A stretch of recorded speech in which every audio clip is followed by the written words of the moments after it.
Hey guys, welcome back to the channel. This is story about what if Hinata found Naruto after he was beaten by the village part 1. Before I start, please do support for more amazing content and comments for part 2. Do consider to subscribe my channel and share my video to your friends and check out the description as well. Let's start the video. Naruto laughed as he ran down a side alley that smelled like drunks had used it the night before. Mixing Tabasco sauce into their sake had worked out better than he had planned. The bar's patrons had been ready to rip into the bartender before one had seen him watching from across the street.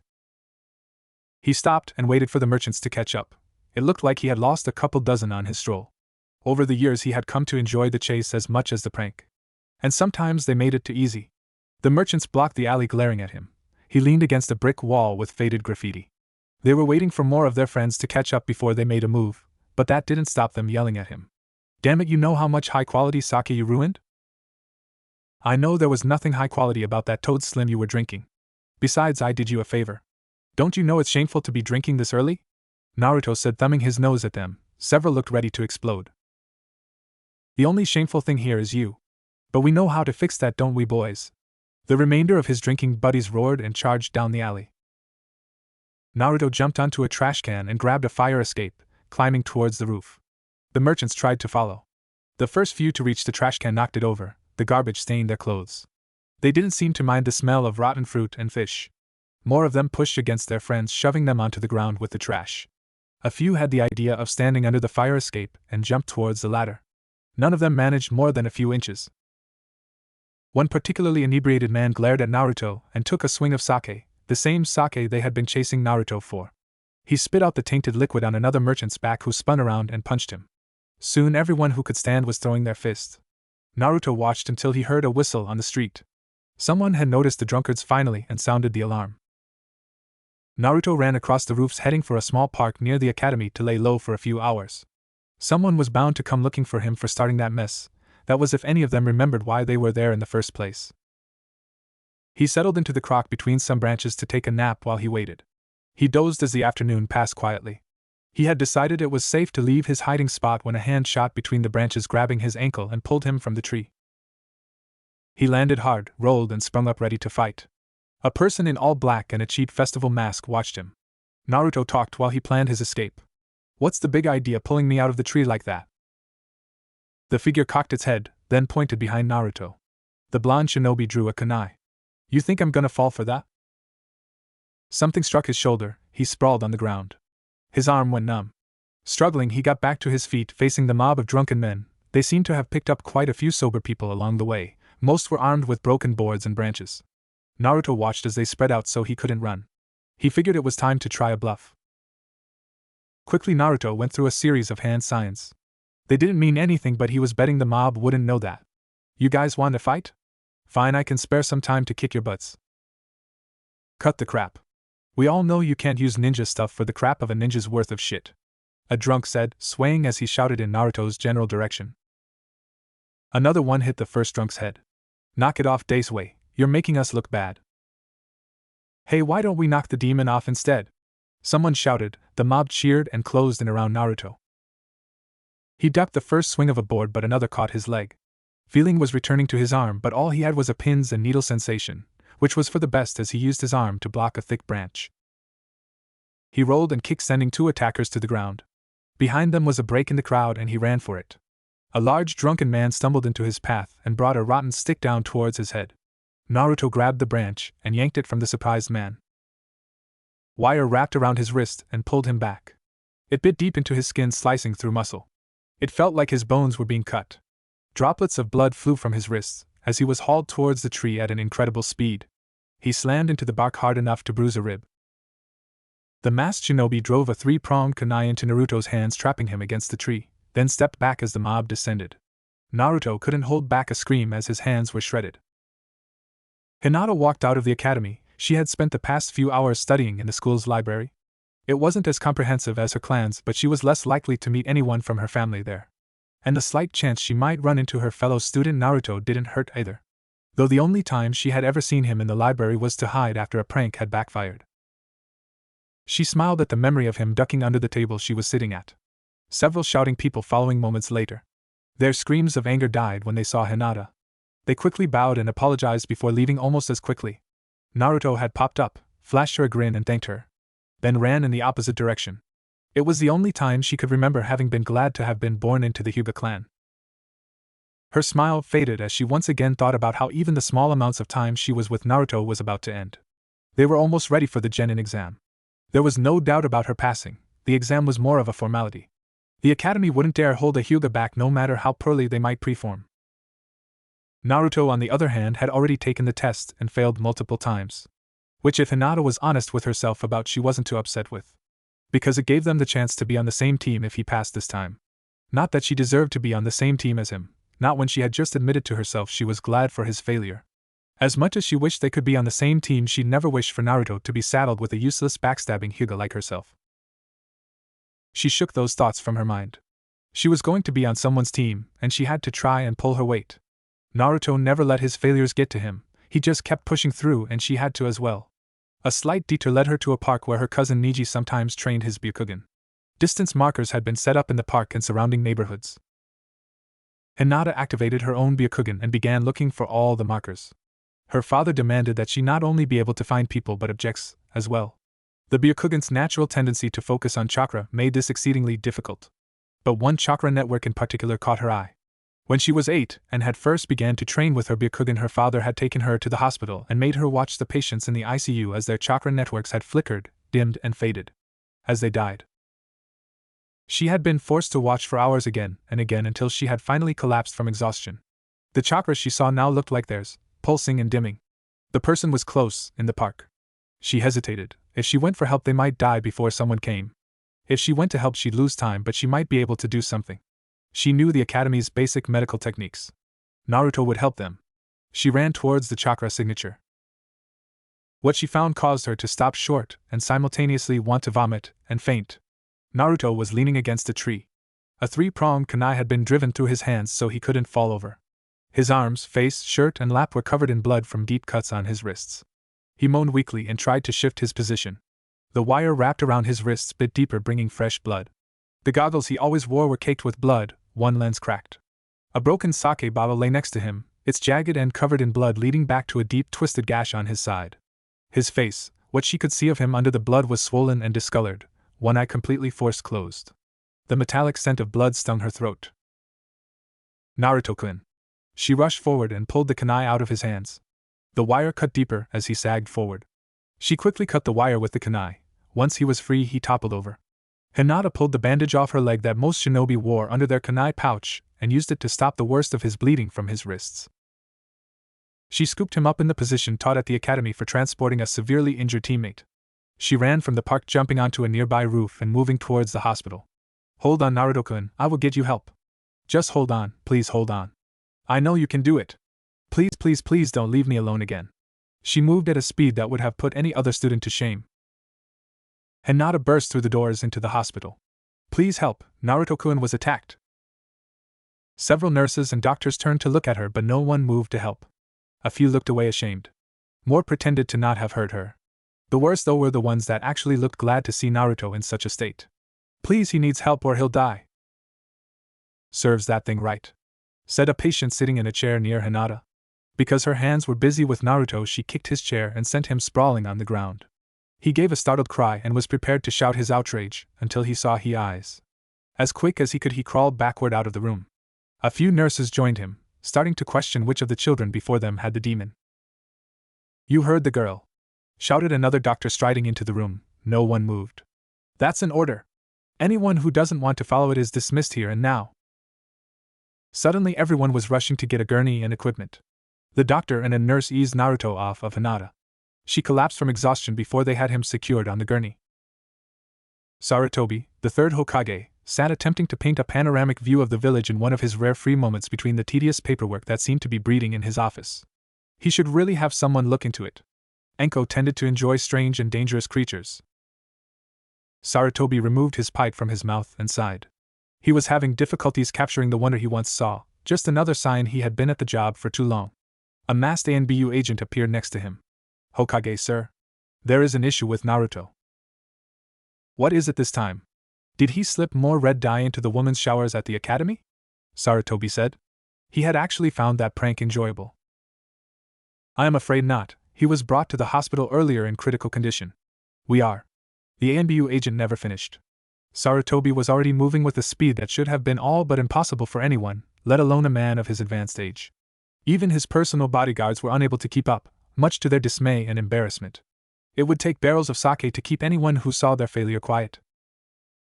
The doctor was writing a few last notes on Naruto's papers when Sarutobi appeared in the hospital room. What is Naruto's condition? Stable, but it was close this time. Massive blood loss, deep lacerations on his wrists. Luckily, somehow his ulnar artery wasn't severed. Stabbed through both hands with a kunai. Stomach cute with a bottle. 3 bruised ribs, dislocated shoulder, and in general having the crap beat out of him. By all rights he should be dead. It's the 3rd time in 2 years he's been in this situation. He paused to make sure they were alone. There is one other thing. It appears that beyond his natural healing, a mild healing jutsu was applied to keep him alive before he was found. Sarutobi sank into a chair. He hadn't imagined things were that bad, not after he had assigned an ANBU to guard the boy. He would have to look into why they hadn't intervened. Who brought him in? A young girl. She can't be older than Naruto. She brought him in through the front doors covered in his blood. It was interesting. I've treated a few Hyuga in my time, but the look she gave another patient when they said that Naruto had gotten what he deserved would have put any of her clan to shame. The doctor said. Is she still here? I would like to thank her and hear how she came to find him, Sarutobi said. The doctor gestured to a small couch partially hidden behind a curtain. Hinata lay on it unconscious. Physically she's fine, but she passed out as soon as we had Naruto. We really weren't sure what to do with her, so we decided to let her sleep for now. Sarutobi looked at the sleeping girl. She lacked the scowl most Hyugas seemed to have, and their clan was not known for generosity within the village. That, along with the fact most people would simply have ignored Naruto, had stirred his curiosity. He set a hand on Hinata's forehead. No, Mark, a member of the main branch. As her eyes fluttered open, he recalled who she was. Hinata, the eldest daughter of the clan's head. It was also then he realized he had been actively avoiding the Hyuga clan over recent years, rarely seeing them outside of the council meetings. He could hardly believe how much Hinata had grown. Hinata's eyes fluttered open, stared at the Hokage for a moment before she recognized him. She nearly fell off the couch as she tried to sit up and bow at the same time. Honorable Hokage-sama. Calm yourself, there is no need to be so formal, he reassured her. Seeing a flustered Hyuga was quite a sight. Yes, sir, Hinata said. At least he hasn't called me out for my mistake and disrespectful greeting. I understand you are the one who brought Naruto here. Please tell me how you came to find him, Sarutobi said, kneeling down so their eyes were level. Yes, sir, Hokage-sama, she said. Starting with walking to the park, practicing, noticing the dying chakra, finding Naruto, and bringing him to the hospital. She was tempted not to mention how she acted, but was sure he had already been informed of her dishonorable behavior, and withholding any information was a grave crime. She watched the third's face as she spoke, but it was an almost perfect mask. She barely caught the flicker of emotion when she mentioned the kunai.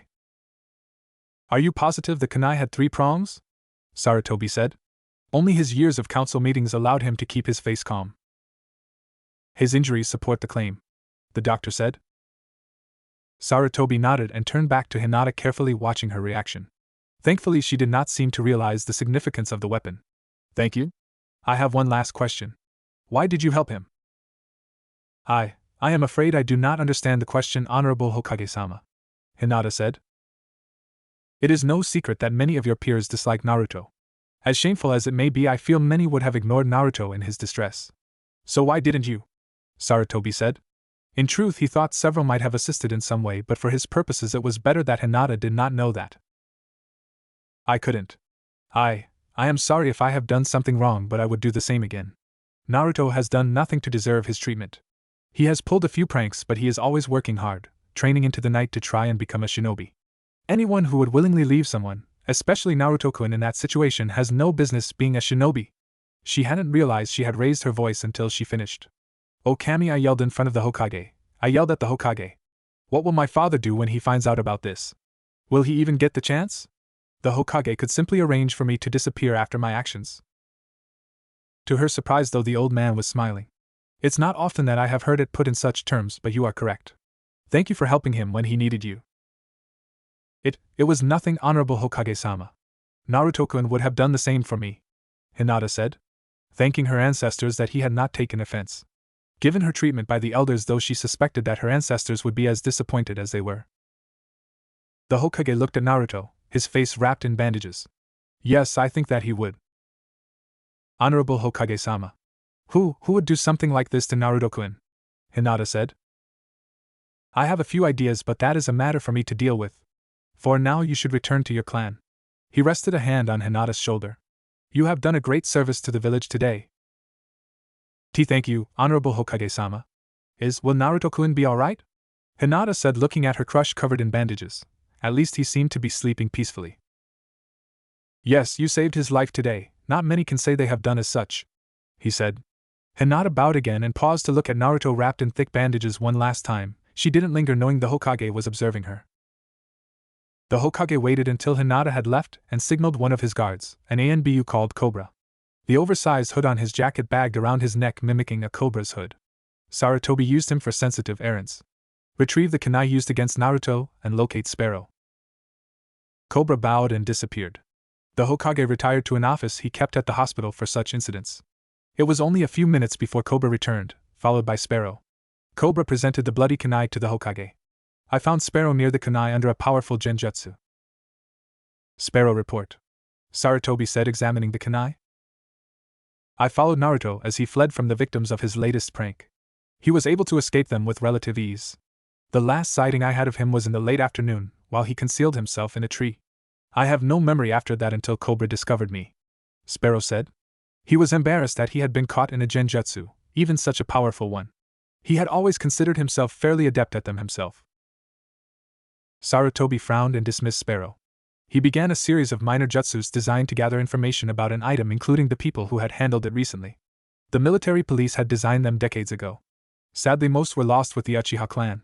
When he finished, he leaned back. There were no traces of whoever had used it against Naruto. What do you make of this Cobra? Over the years, Sarutobi had come to use Cobra as a sounding board for complex problems. I believe we have two separate problems.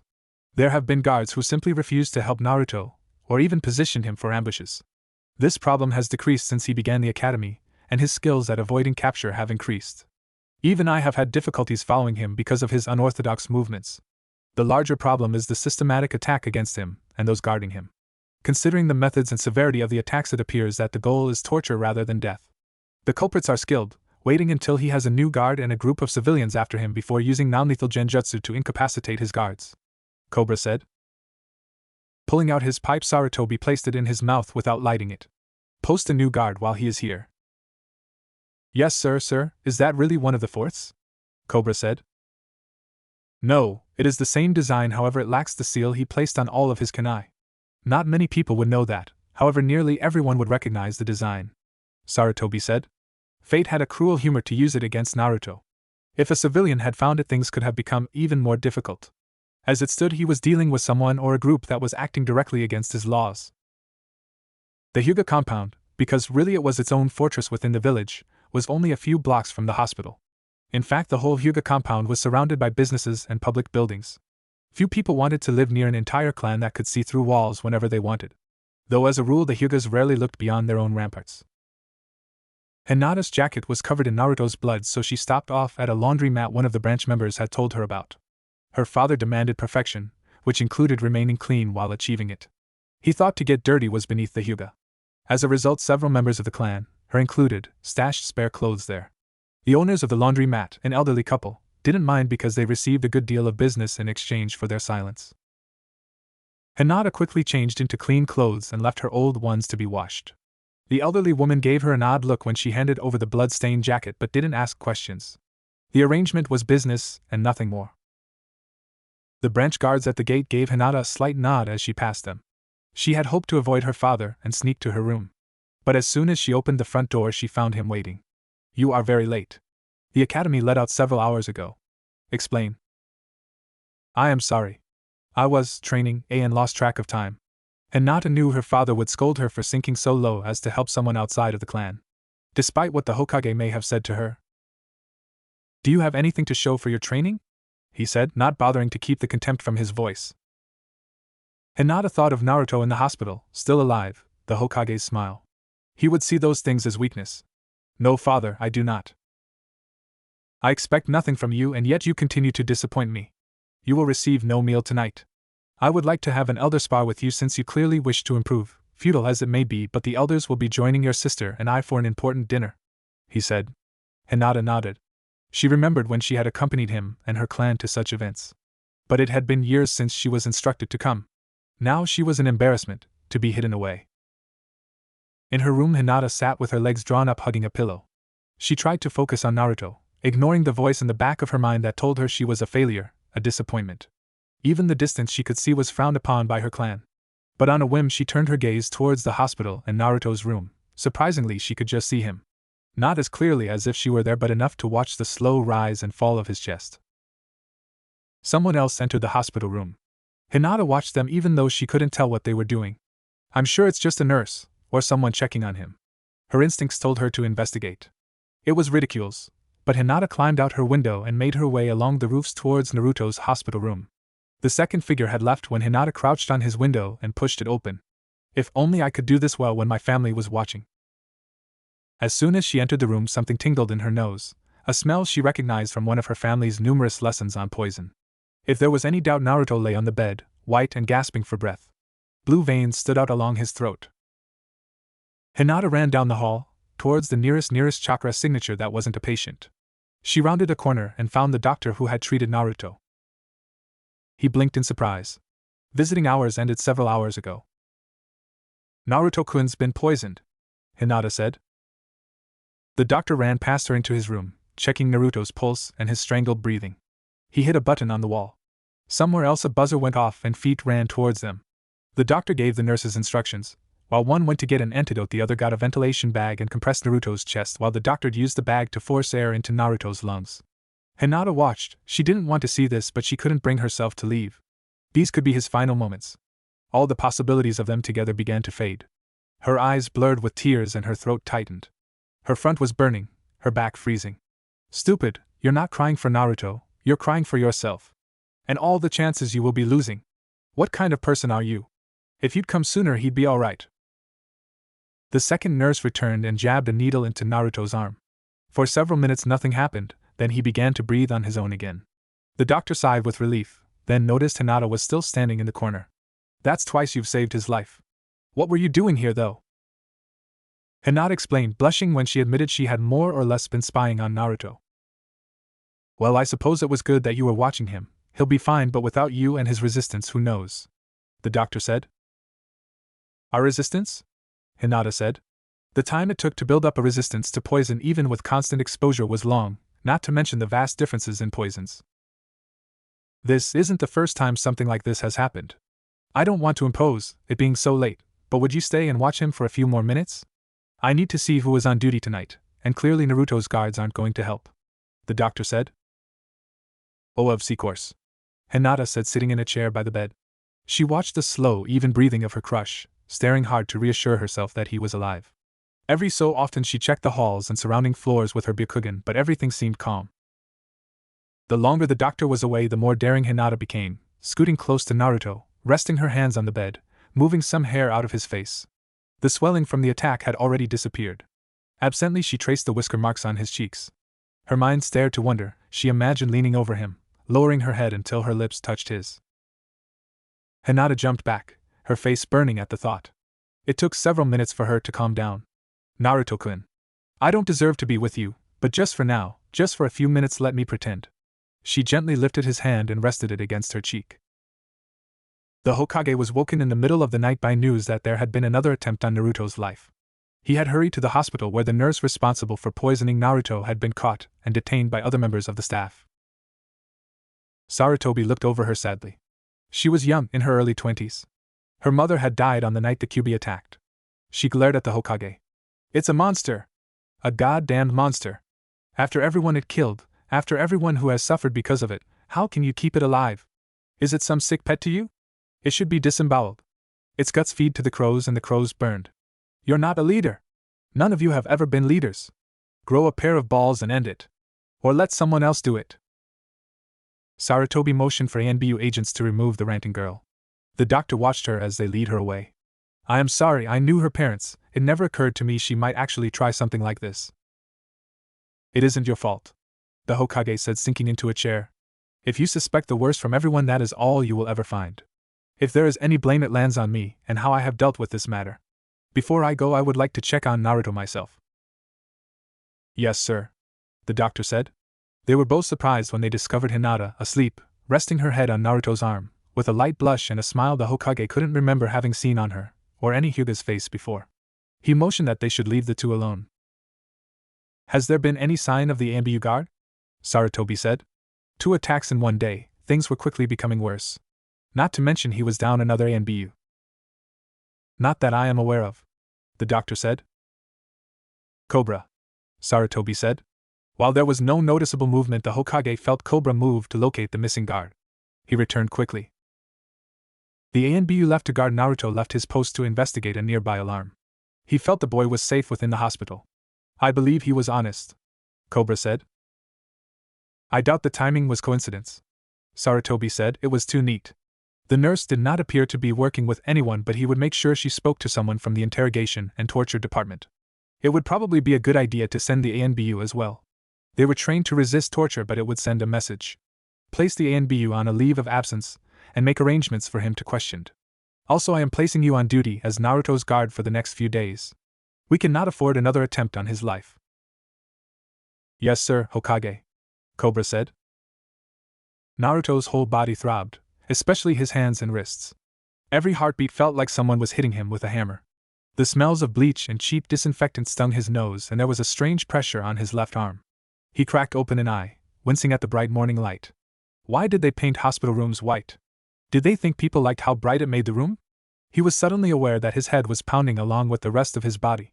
Those drunks must have really done a number on me this time. I haven't felt this bad since they caught me messing with those festival fireworks. He looked over and found a sleeping girl sitting next to his bed, her head on his arm. Her face was flushed, but she had a small smile.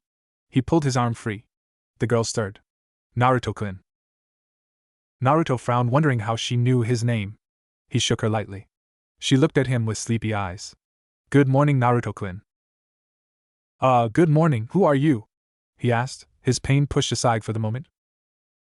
His voice seemed to snap her out of her grogginess. In a second her face went tomato red, she jumped back and dashed out the door. She poked her head around the corner. Why, you're awake, that's good. Naruto stared at the girl, she looked familiar. Then it hit him. You're the weird quiet girl from the academy. Hinata's heart sank. He thinks I'm weird? Now Naruto, that's no way to talk to the person who has saved your life twice, the doctor said. Doc, Naruto said. The doctor walked into the room, ushering Hinata in. This young lady found you in the park and brought you here, then informed me when a nurse poisoned you. That explains why I feel so crappy. Wonder what kind they used this time. He smiled at Hinata. Thank you? Hinata's blush doubled and she fainted. When she came around, she was still in Naruto's hospital room, lying on his bed. The one he had just been in himself. She fought to keep from passing out again. Once was embarrassing enough. Instead she looked around. Naruto was sitting by the window looking out. When he saw her moving, he gave her a giant grin.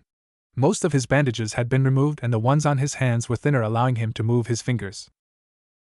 You scared me, just fainting like that. Doc says it's 'cause you spent most of the night. Keep an eye on me. His grin faded and he looked slightly confused. How come? Because I didn't want to see you hurt again, Hinata said, unable to look at him. I get a few words with Naruto and this is all I can say.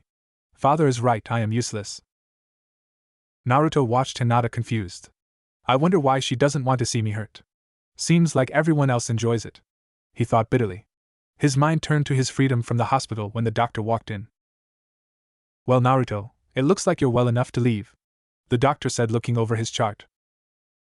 But he was half dead yesterday, Hinata protested. He might look better, but no one could heal that fast. Well, yes, but Naruto is a quick healer. We gave up trying to explain it years ago. He'll still need a few days of rest, but if we kept him here, he'd just cause trouble. He gave a knowing look at Naruto. Naruto looked away. Those bedpans had holes in them already. The doctor snorted to cover up a laugh. Since I know you want to get out of here, may I suggest you treat this young lady to lunch as thanks for all the help? Sounds like a plan. You're Hinata, right? Naruto said. She nodded, too surprised to speak. He did know her name. And he was inviting her to luck, just like a date. She struggled to remain calm at the thought. Great, let's go eat. He grabbed her hand and pulled her from the bed. As they moved down the hall, everyone seemed to ignore them, or rather Naruto. Most turned or looked away, the worst looked through him. They were almost at the front entrance when Naruto caught sight of a flash of pink hair. Sakura-chan! Hey Sakura-chan! What are you doing here? She glared at him. If you must know, I came to see Sasuke-chan. He's here having his eyes examined. As the most important person in the village, we have to make sure he's in peak physical condition, but then again it's Sasuke, so how could it be anything less than perfect? So you want to come to lunch with us? Naruto offered, oblivious to her condescending tone. Sakura laughed. Why would anyone want to be seen with you? You probably scared the little weirdo into coming. Why can't you figure out no one wants you here? She raised her fist and swung it at Naruto's head. Hinata stepped forward and brushed the punch aside. Sakura stumbled and stared at her pale-eyed classmate. I wouldn't mind being seen with Naruto-kun. In fact, I would enjoy it. And I am happy to have him here.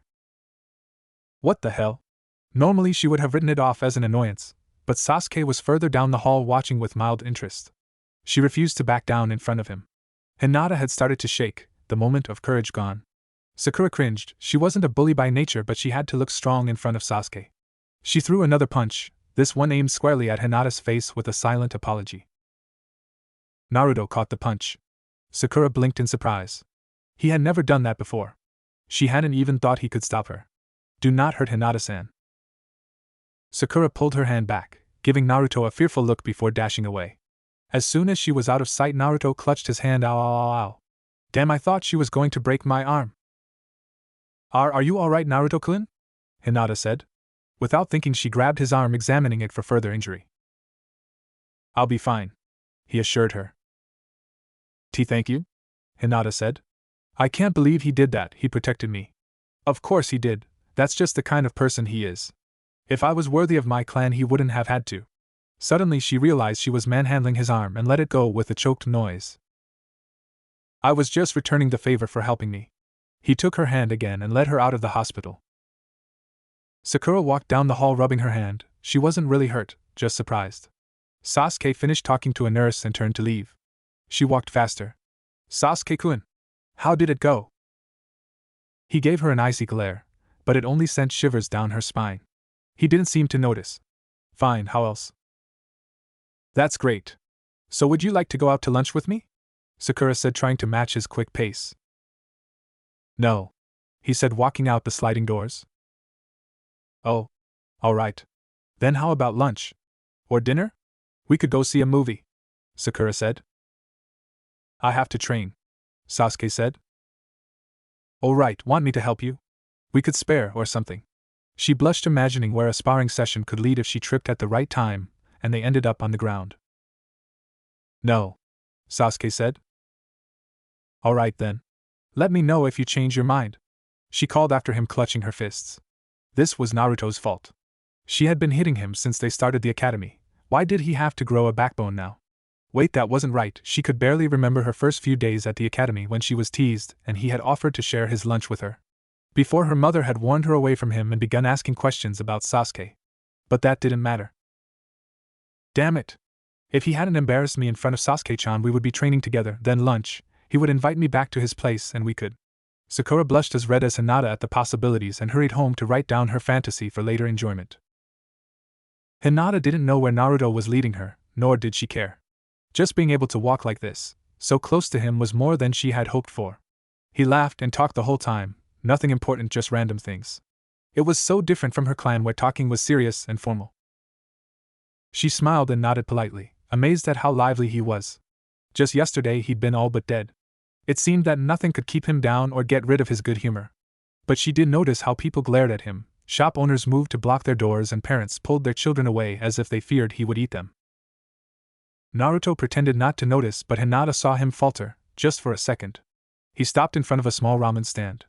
He went in and took a seat at an empty stool. Hinata hesitated a moment before following. A young woman behind the counter smiled at them. Good morning, Naruto. Hi, I am. Naruto greeted her. So who's this? Don't tell me you've already gotten a girlfriend? I am said, teasing her favorite customer. Hinata made a squeaking noise as she forgot how to breathe. Naruto just laughed. No, this is Hinata-san, from the academy. She helped me out yesterday, so I'm treating her to lunch. Hinata's mind was in chaos. She had imagined Naruto as her boyfriend many times, but to hear someone else say it, it was almost too much. Was that what they looked like? There was a chance of it now, small as it might be. At least she was talking to him, and eating with him. Suddenly there was a bowl of ramen in front of her. She couldn't even remember what she had ordered. She took an experimental taste. Miso, and it was delicious. As she ate, she watched Naruto. He was already on his third bowl, laughing with the woman and the older man in the kitchen. It was so different than when they were in class. There everyone either ignored him or badmouthed him. Here though, they listened and laughed. They talked to Naruto like he was just anyone else. And it showed as he opened up more. She realized that in class, even though he was just as goofy, he was also more guarded. She wanted to be able to see this side of Naruto more often. Maybe he'd open up to her like this soon, if she worked at it. Then maybe they could become more. Hinata-san? Hinata-san, Naruto said. I'm sorry. What did you say? Hinata said. I asked if the ramen was too spicy. You got all red again, Naruto said, pressing his hand to her forehead, checking for a fever. No, it was very good. Thank you for the meal, Hinata said, choking out the words and trying not to faint. This day was quickly becoming too much. No problem, Naruto said, pulling out a frog-shaped wallet. Hinata couldn't help but smile at it. Thanks again, Hinata-san. No problem, Naruto-kun. So, what are you planning to do for the rest of the day? Hinata said. Go home and rest. Doc might not look it, but he's scary when a patient doesn't follow his orders. Guess I'll see you at the academy, Naruto said. Yes, good day, Naruto-kun, Hinata said while she watched him stroll down the street, then walked towards her clan's compound. She could only imagine how angry her father was with her, if anyone had noticed she was missing at all. But after a few hours with Naruto, whatever they might decide to do was worth it. Now she just needed to find a way to keep from being closed off from Naruto again. Naruto woke to a sound that was very rare in his apartment. Someone knocking at the door. He grabbed the kunai he kept under his pillow and rolled to the floor. The few people who were welcome there never bothered to knock. But by the same standard, those who came to try and kill him didn't knock either. At least not the serious ones. Still, it could be an amateur. Or someone trying to throw him off. He opened the door a crack, ready to fight or flee, and found a very red Hinata standing in the hall. Hinata-san? Hello, Naruto-kun. I wanted to thank you for breakfast yesterday, so I made you this, she said, holding out a bento box. He opened the door and let her in. As he closed it again, he realized just how messy his apartment was and wished he'd bothered to clean up the day before. Something that he'd never thought about before. Hinata sat the bento box on the kitchen table, then took in her surroundings. I can't believe I'm actually in Naruto-kun's apartment. Everything was a mess. It was in such stark contrast to her house, where everything was kept spotless, that she didn't really know what to think. But there was a feel to everything. It all felt like home. Not like some model you had to keep spotless and take care not to do anything that could cause a mess. She wondered if there was anything she could do to make her room feel like this. She turned her attention to Naruto himself. He was wearing sky blue pajamas and a cartoonish sleeping cap. She also took note of the kunai he was holding. He sat down and opened the bento. Inside was rice, pickles, boiled fish, and rolled omelets. Wow, Hinata-san, this looks great. I hope its taste is acceptable. She watched him take a bite of the rolled omelet. This is really good. Maybe even better than Ichiraku's. Please don't tell him I said that. He might stop feeding me, he said. I won't, I promise. I'm glad you like it. I was afraid it would taste awful, she said. Are you kidding? This is great, here, try some. He used his chopsticks and picked up part of a rolled omelet, holding it out for Hinata.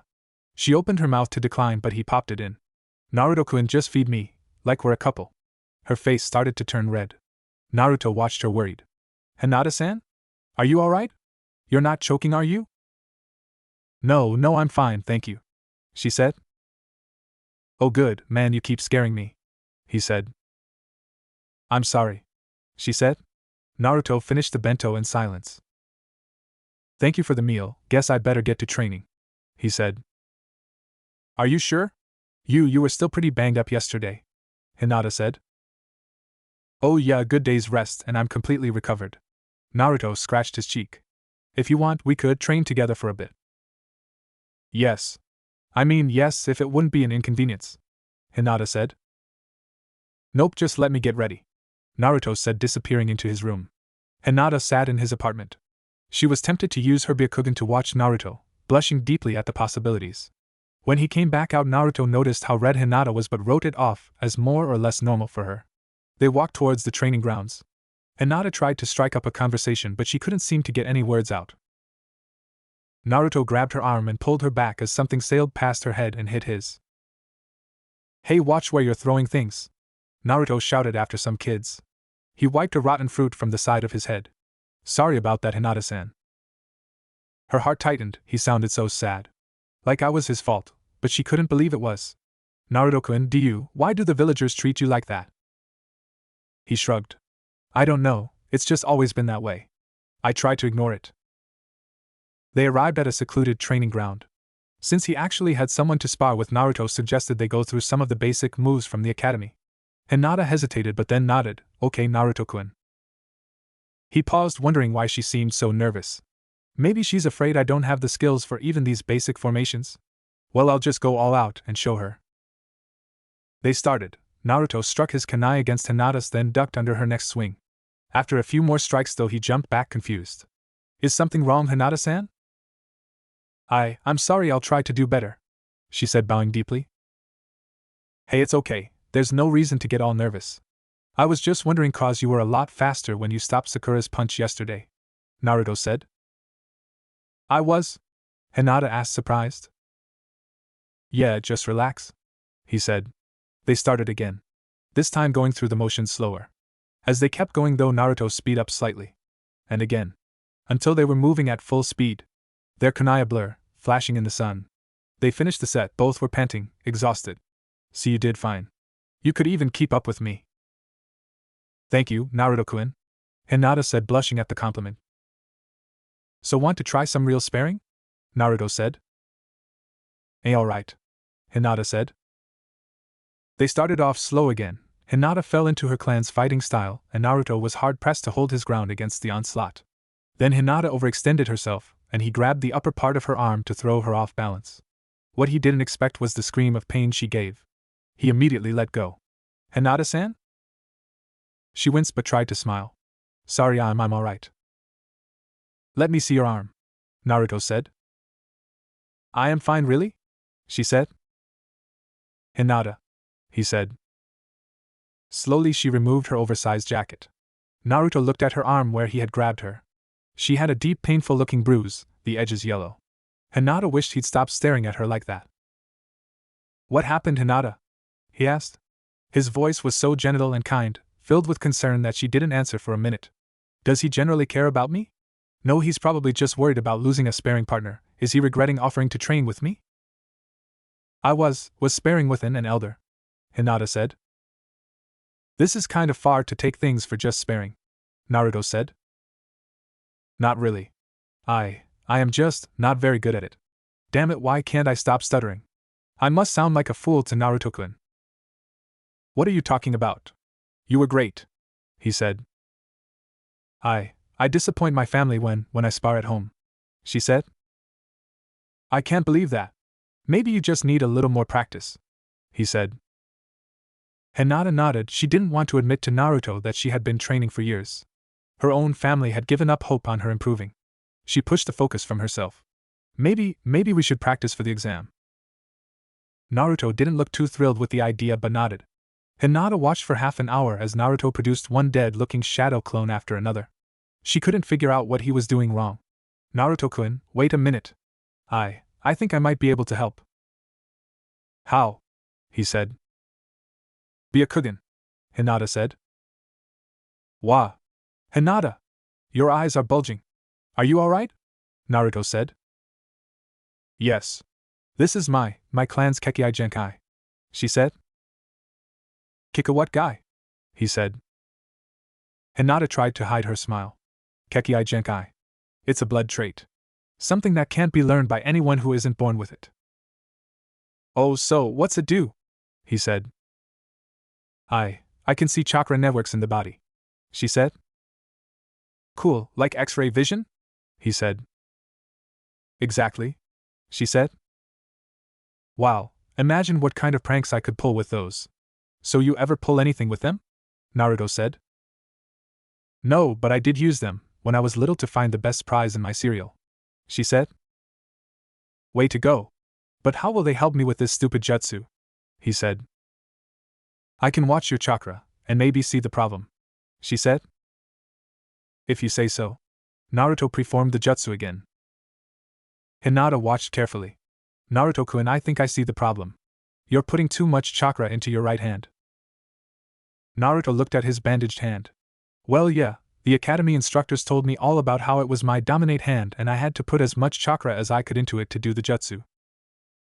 Hinata shook her head. "You have to balance your chakra to do it." "What? Really? I guess those instructors weren't trying to help me at all. Damn it, guess it was too much to hope a teacher would actually try and help me." It's alright, Naruto-kun. You have the rest of it down, so you should be able to do it easy. I know you can," she said. He looked skeptical. "Well, if you say so." Naruto focused his chakra as best he could and concentrated. Kage Bunshin no Jutsu. Two perfect copies of Naruto stood next to him. They looked at each other then. "Oh yeah, I am awesome." They tackle-hugged Hinata. "Thank you? We never would have gotten that. You're an awesome teacher." Naruto, 3 of him, hugging me. Hinata passed out. "Ah, you killed her. Wouldn't it be us since we're all me? Okay, how does that work exactly?" "Forget this." The 2 clones dispelled themselves, leaving the original Naruto hugging an unconscious Hinata. Hinata wondered where she was. It was comfy, but it wasn't her bed. She could feel grass under her. A light breeze touched her cheek and warm sun caressed her legs. It occurred to her she could just open her eyes and see, but that would mean moving, and right then lying completely still was her desire. Her pillows shifted slightly. Reluctantly, Hinata opened her eyes to see what was disturbing her peace, and found Naruto staring down at her. It only took Hinata a second to realize she was lying with her head on Naruto's lap. "Finally, you've got to stop doing that. You scared me." Naruto was worried about me. And I'm in his lap. Hinata shot up and rolled out of his lap. Sorry. "Not a problem.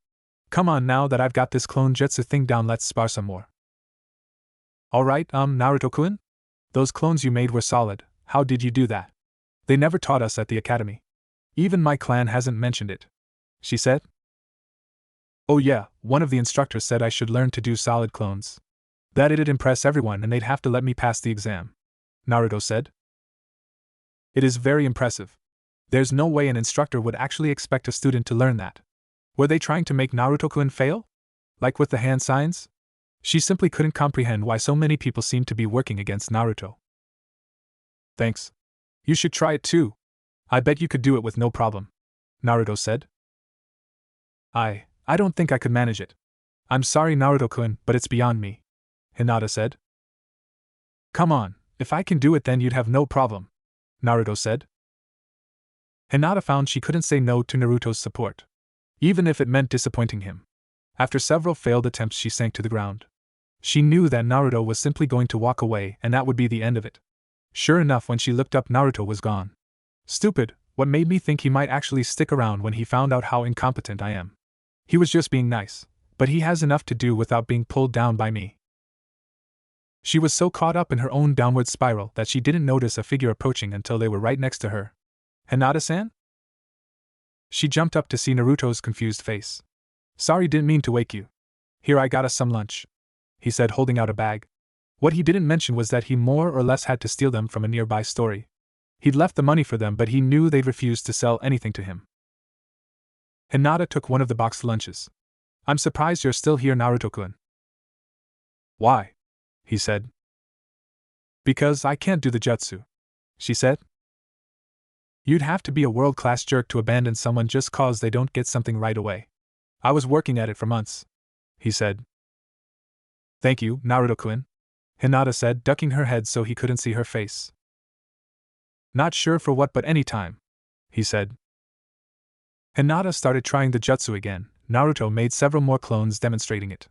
To Hinata's embarrassment, the clones seemed content to stick around until she got it, though she overheard a few plotting the pranks they could pull off now.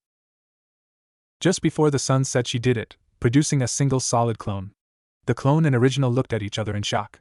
Of course, all the Naruto clones came over to congratulate her. They surrounded her, patting her and her clone on the back. Hinata's clone disappeared and she fainted again. Despite Hinata's desire, when she arrived at the academy the next day, her old habits took over and she took a seat in the back of the room.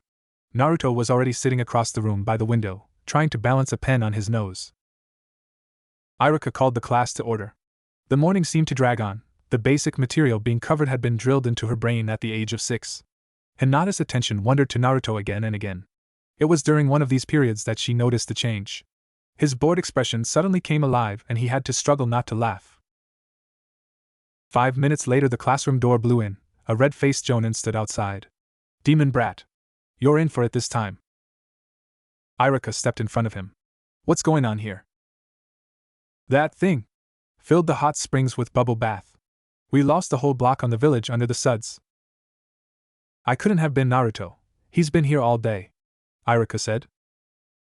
"It must have tricked you. I chased it from the hot springs myself until he disappeared in an alley." "He has been here all morning," Iruka corrected forcefully. "Hold on, sensei. Let me get this straight. I pulled this prank, and then outran a Jonin, lost him and made it back here before he did. All while no one noticed I was gone. Maybe you should pass me right now if I can do that." The Jonin looked embarrassed. He hadn't thought how it would sound laid out like that. "I know it was him." "Then file a complaint with the Hokage's office. Because so long as we are on academy grounds, I have full jurisdiction over the students," Iruka said. The Jonin gave Naruto a disgusted look before he left. Hinata wished she could sneak over to Naruto's desk and ask him how he had managed to pull it off. But she knew she wouldn't. That afternoon they had a special taijutsu lesson, a final review of the academy's basic style. Everyone ran to the schoolyard and formed up in rows, taking the basic stance as instructors walked between them. The lesion was going fairly well until one of the instructors reached Naruto. "Come on, kid, can't you even stand right?" "Hey, I was doing it just like you showed us," Naruto shot back. "Oh, so it's my fault you're stupid? Fine, feet further apart, arms lower, hold them out a little more. No, that foot points and the other goes out." The instructor spent another minute yelling at Naruto. When he moved on, Naruto was slouched over, grumbling. Hinata had watched silently. She knew Naruto's stance had been correct. The corrections the instructor had made left him wide open from every angle. She knew she should tell him. Just walk over and tell him. But suddenly she could barely stand. A lifetime of trying to hide and make herself unnoticeable competed with her feelings for Naruto, and her knowledge of what was right. Stupid, what kind of friend would even hesitate? The instructor broke her thoughts. "All right, everyone pair up and spread out. Try a few practice matches. Nice and slow." The students began to take up positions across the yard. A few of the lazier ones simply walked back towards the academy and leaned against the wall. Naruto looked around eagerly, but a space had opened around him. Hinata took a deep breath and walked towards him. No one appeared to be paying attention to her, but she felt like everyone was watching. "Naruto-kun." "Oh, hey, Hinata-san." The instructor, he lied to you," she said. "Huh? Your stance was right the first time. If you fought with the one he told you to, it would be almost impossible to win," she said. "Really? Thanks," Naruto said, walking towards where the instructor was reviewing a sheet of paper. "Oh, Kami, he's going to attack the instructor." "Hey, teach. Since you helped me with my stance, want to spar?" Naruto said. Hinata let out a sigh of relief. "Of course he wouldn't do that. But I thought he would. I'm no better than the other villagers." "Get lost, kid," he said. "Come on, afraid I'll beat you?" Naruto said. "You couldn't hit me once, brat," he said. "You sure?" Naruto said. "Alright, let's go. I can teach you a bit more today," the instructor said. He drew a large circle in the dirt. "First one out. Taijutsu only." Naruto took the flawed stance the instructor had shown him. The instructor smiled. The other students had stopped and gathered around. Hinata saw bets being passed around. Lunches and small amounts of money. The instructor made the first move, charging. Naruto shifted from the flawed stance to the academy's and blocked the instructor with the back of his hand. Then moved in under his guard and lightly slapped his chest. Just enough to show he could. Not one hit? The instructor brought his fist to Naruto's stomach hard enough to lift him off the ground. Naruto vomited and collapsed. "You want to play, kid? Fine." He kicked Naruto, then again, laughing. None of the students knew what to do. Even the ones that disliked Naruto didn't think things should go this far. Hinata made a move to intervene but stopped. if her father found out she had acted against an instructor. Stopping another student from hitting Naruto was one thing, but the shame she would bring her clan to act against an authority figure. But she couldn't leave Naruto. Iruka would stop this, but he was probably still in the classroom. Before she could chicken out and grabbed a rock and threw it as hard as she could at the classroom window, which luckily looked out over the yard. The rock went straight through the window, shattering it. The instructor stopped kicking Naruto and looked up. A second later, Iruka appeared at the broken window. "What's going on out here?" He looked down and saw Naruto. He jumped through the broken window, landing in the circle. "What the hell happened here?" "Just some instruction. Kid wouldn't learn. He was cut off as Iruka slammed a fist into his head. He crumbled to the ground. Iruka picked up Naruto and carried him to the infirmary. Hinata silently followed. After a quick check by the less than thrilled nurse, Naruto was declared fine. He was laying in one of the beds recovering. "Iruka-sensei?" Hinata said. "Oh Hinata, what can I do for you?" Iruka said. It was me who threw the rock. I will pay for the window. But it was the only thing I could think of to help him," Hinata said. "I see. Well, I think we can take it out of that ex-instructor's final pay. Thank you. Now I need to send someone to get him some clothes," Iruka said. "I will," Hinata volunteered. "Are you sure?" Iruka said. "Yes," Hinata said. "Alright, hang on, I'll get you his address," Iruka said. "That's alright, I know where it is," Hinata said, leaving the room. Hinata moved across the village roofs towards Naruto's apartment. "I couldn't stop Naruto from being hurt, but at least I can do this." Naruto's apartment was in the closet thing Konoha had to slums.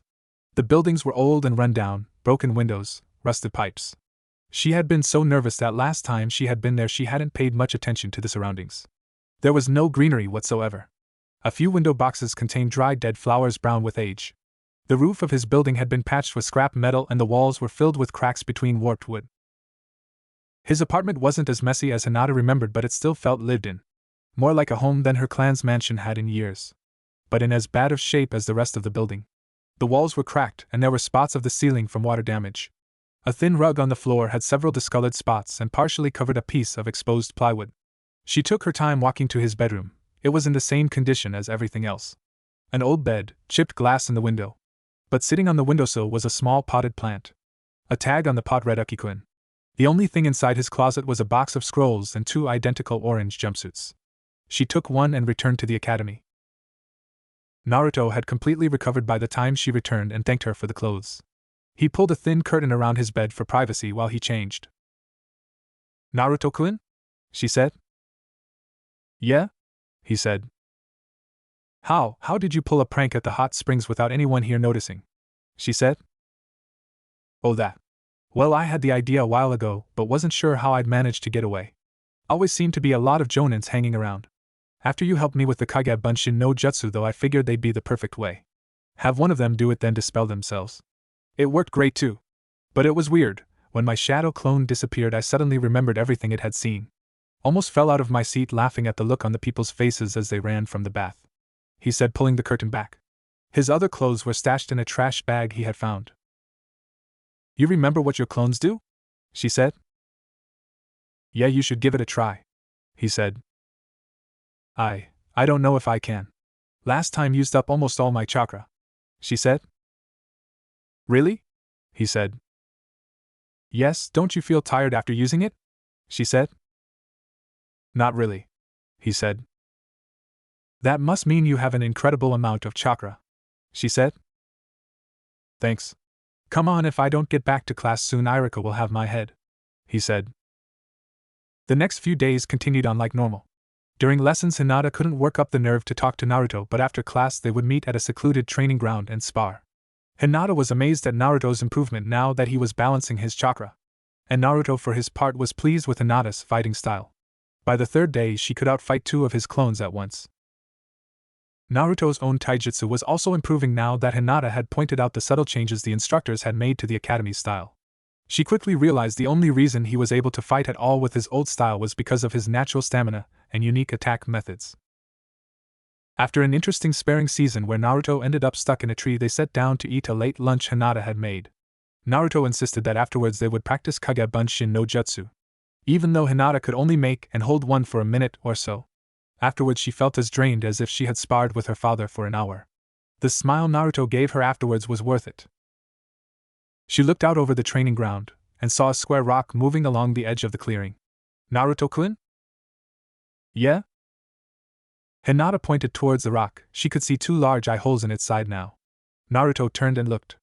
Oh, him. Don't worry. He leaned in close. Hey, I've got an idea. Pretend you're talking to me. What do you want me to say? Hinata asked, but Naruto had already walked behind the tree, then around the other side. Whoever was in the box couldn't see that he had made a shadow clone that disappeared into the trees. Naruto waved across the clearing. Hey, old man, Naruto said. The third Hokage strolled towards them. Hinata jumped up to bow, but he waved her gesture off. Hinata, Naruto. I have been looking for you. I have decided to make it official. Naruto, I will name you as my successor. What? Said a muffled voice from the square rock. It was tossed aside and a young boy stood glaring at the Hokage. How could you make him the next Hokage and not me? The Hokage looked at his grandson, then fell to the ground laughing. So did Naruto.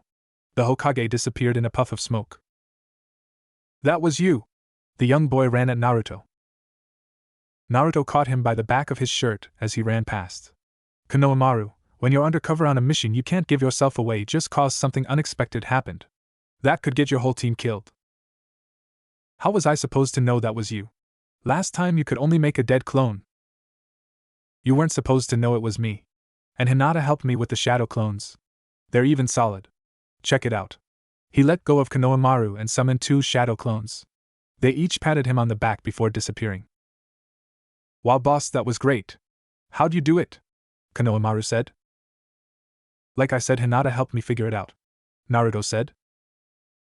Who's Hinata, boss? He said. Oh, right. Konohamaru, this is Hinata. Hinata, this is Konohamaru, the Hokage's grandson. Naruto said. Hinata started to bow, but Naruto stopped her and pulled her away. He doesn't really like people to make a fuss about being related to the Hokage. People always call him honorable grandson and stuff, hardly anyone even knows his name. But how should I act around him? If I do something disrespectful? She said. She could only imagine what her father would do to her. Relax, he doesn't care about all that proper stuff. Just treat him like any other kid, Naruto said. Alright, how do you treat a normal child? Hinata said.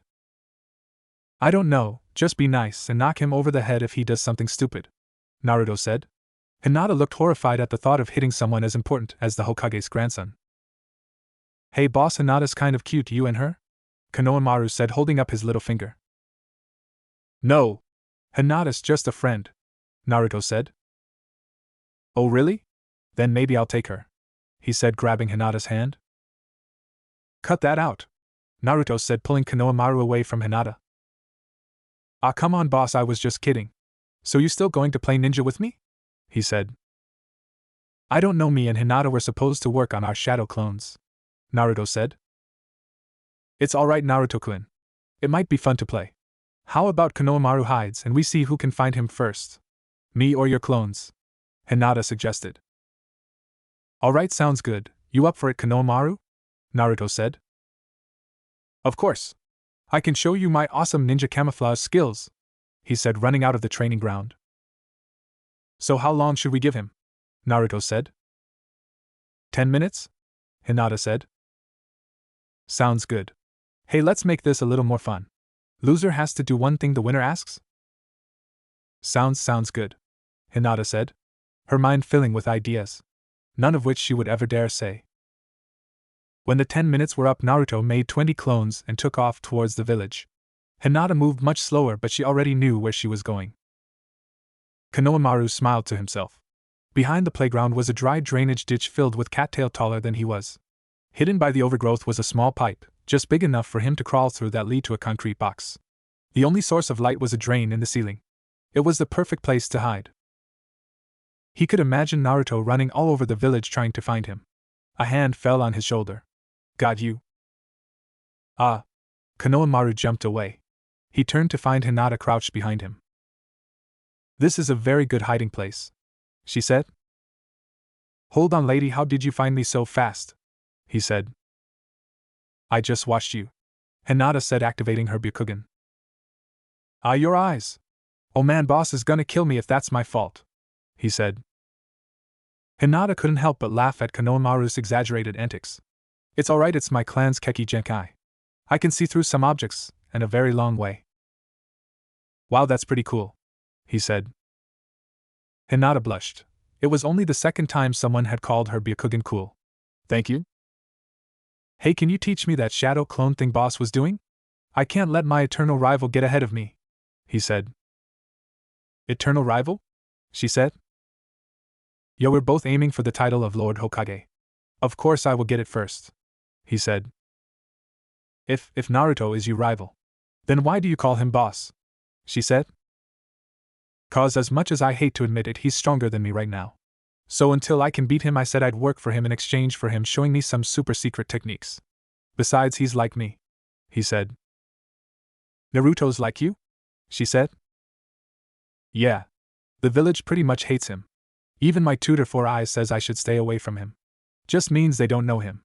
We both want the title Lord Hokage so people will recognize us for who we are, he said. Seeing you for who you are, Hinata said, imagining what that would be like. Hey, I know that look, you want to become our rival for the title of Lord Hokage. No, I mean, I wouldn't have what it took to become Hokage, Hinata said. What are you talking about? You found me before boss. Hey, I got it. From now on, Naruto's my eternal rival and you're my new boss, he said. What? But I can't be, I mean Naruto, she said. Come on, let's go find my eternal rival and tell him. I'll be sure to win now that I have you, Konohamaru said, crawling out of the drainage ditch. Hinata followed. Oh no, what if Naruto thinks I stole Konohamaru? He'll hate me for sure. I can't believe this. The first Naruto they found was a clone that quickly dispersed itself. Within minutes, the really Naruto showed up. Ah man, how'd you find him so fast? Naruto said. That's a trade secret, Konohamaru said. And Hinata is my new boss 'cause she found me first. I guess I won't show you any of my new secret super awesome techniques then, Naruto said. Come on boss, I was just kidding, can't you take a joke? Konohamaru said. Nope, Naruto said. Come on, you're not serious, are you? What if I gave you some valuable intelligence? Konohamaru said. Like what? Naruto said. I saw Four Eyes reading an orange book. When I asked him what it was, he said nothing and wouldn't let me see it. I think it's full of high-level jutsus, Konohamaru said. Tell you what, you get the book and we'll check it out, Naruto said. You got it, boss, he said. They continued to play with Konohamaru until it began to get dark. After he left them for some kind of surprise attack, they went back to the training area to recover their gear. Naruto-kun, I am sorry about today. I didn't know Konohamaru would want to make me his boss. Don't worry about it. That's just how he is. He'll call anyone boss if he thinks they can teach him a new jutsu, Naruto said. That's not true. When he calls you boss, his eyes light up. With you he means it, Hinata said. Naruto scratched his cheek. You think? Guess I'll have to teach him a new jutsu then. The day before the exam, they lay panting on the grass, covered in mud with shallow cuts. Each exhausted from going all out. So Hinata-san, want to go get some ramen with me? Yes, I'd like that very much. Great. He got to his feet and helped Hinata up. Over the last few days she had also managed to keep from passing out every time they touched. Not that helped with her blushing. It was good for her. Naruto had already decided that blushing was just something Hinata tended to do for no apparent reason. On their way to Ichiraku's, they heard a commotion from the side of a building. Out of sight of the street, three boys had cornered a younger one and had him on the ground. Naruto ran down the alley. Hey, leave him alone. The three boys stopped and looked at Naruto, the kid on the ground and back. Hinata smiled. Leave it to Naruto. But then the three boys helped up the younger one and all four attacked Naruto. Hinata froze. She couldn't believe they would just set aside the beating they were giving to her Naruto, or that the younger boy would join them. Then she moved. Naruto hadn't raised a finger against them. Hinata was less forgiving, knocking the first two back with an open palm slap. The other two turned tail and ran. She knelt next to Naruto. Why didn't you fight back? They were just kids, not like they could do much to me. And I was kind of taken by surprise. He said it with a smile, but she heard the hurt behind his words. Right then she wanted to wrap her arms around him to try and take his pain away. Complete strangers fighting each other would set aside their differences to hurt him. But then he stood up and her chance was gone. The ramen was good, but they were both quiet. Afterwards they said their goodbyes. Naruto-kun, in case I don't get to see you tomorrow before the exam. Good luck. I know you can do it. Of course I can. Thanks to all your help, he said. She blushed and watched him walk away before returning to her own house. Over dinner she had made the decision to ask her father why Naruto was so hated. Surely he would know. If he found it disrespectful for her to ask, well, his disappointment would be nothing new. As expected, her father was not pleased with her being out so late, even if it was for training. He was waiting for her at the entrance to the main house. It was never a good sign when he was waiting. Before she could ask about Naruto, he spoke. You have spent so much time practicing recently, surely you must have something to show for it. You will spar with Hugin, and we shall see the fruits of your labor. Hinata nodded but began to shake. Of all the elders of her family, Hugin was the most violent, delighting in reminding her that she was worthless in their eyes. She quietly followed her father to one of the smaller training rooms and took her spot. Hugin was old and overweight but still a master of her clan's style. His eyes looked dead as he smiled at her. At her father's signal the match began. Hugin drove his hits against her, pressing her back. She could barely keep up with him, remembering all of the past times he had hurt her. Then Naruto flashed in her mind. He said she was fast, strong, and she trusted him. I can do this. I can do this. I can do this. Hugin struck her arm, swiped her feet off the floor and slammed her down. He followed his victory by hitting several chakra points on her stomach. She doubled over, tasting blood, her body racked with pain, back spasming. He casually picked her up by her ankle and tossed her into the training room's wall. The thin screen split under the force of the hit, as she lay on the floor and began to shiver as the rest of her clan left. Eventually she managed to get up and stagger down the hall. Normally after a session like that she would go to her room and try to sleep off the worst of it. But she had made up her mind earlier that she would find out why the village treated Naruto like they did, and she found a new strength to move if it was for him. She walked to her father's study and was about to knock when she heard a noise that she hadn't heard in years. Her father's laugh. She cracked the door and looked in. Hanabi was sitting on their father's lap reading a scroll with him. They were laughing. Anger boiled inside of her. They had never had moments like that. He barely acknowledged her. She walked in standing as straight as she could. Her father and sister stopped and watched her. I apologize for interrupting, but I have a question. There is a boy in my class who is treated very poorly by the village. I was hoping you could tell me why. His name is Naruto Uzumaki. Her father's face darkened. He is a monster, beneath even you. Do not have any contact with him. He is a murderer that thought to escape his crimes, but we saw through his treachery. Do you understand? A murderer? But he wouldn't harm any dash. Enough. The subject is closed, he said. Hinata flinched. Yes, father. Hinata said. She bowed quickly and left. Her father's killing intent had almost caused her to pass out. Naruto's a murderer? It can't be. Not Naruto-kun. He's so gentle, but if the village thinks he's a murderer for some reason, that would explain why they treat him like that. But still, Naruto. There were footsteps behind her. She turned and found Hugin. She tried to look strong but knew she flinched. He just chuckled. It sent chills up her arms. Calm down, I have already reminded you of your worthlessness today. I am here to answer your question, about your classmate. Really? She asked, understandably mistrusting of him. Yes, believe my words if you wish or do not. But that boy is a mistake left behind by the fourth.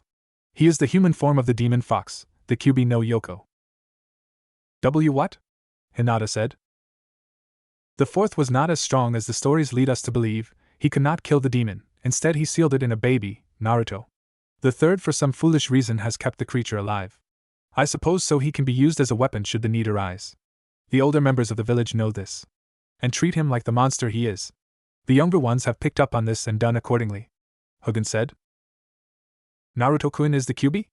Hinata said. That is what I just said. It is the popular belief that he is biding his time until he is strong enough to assume his true form again, Hugin said.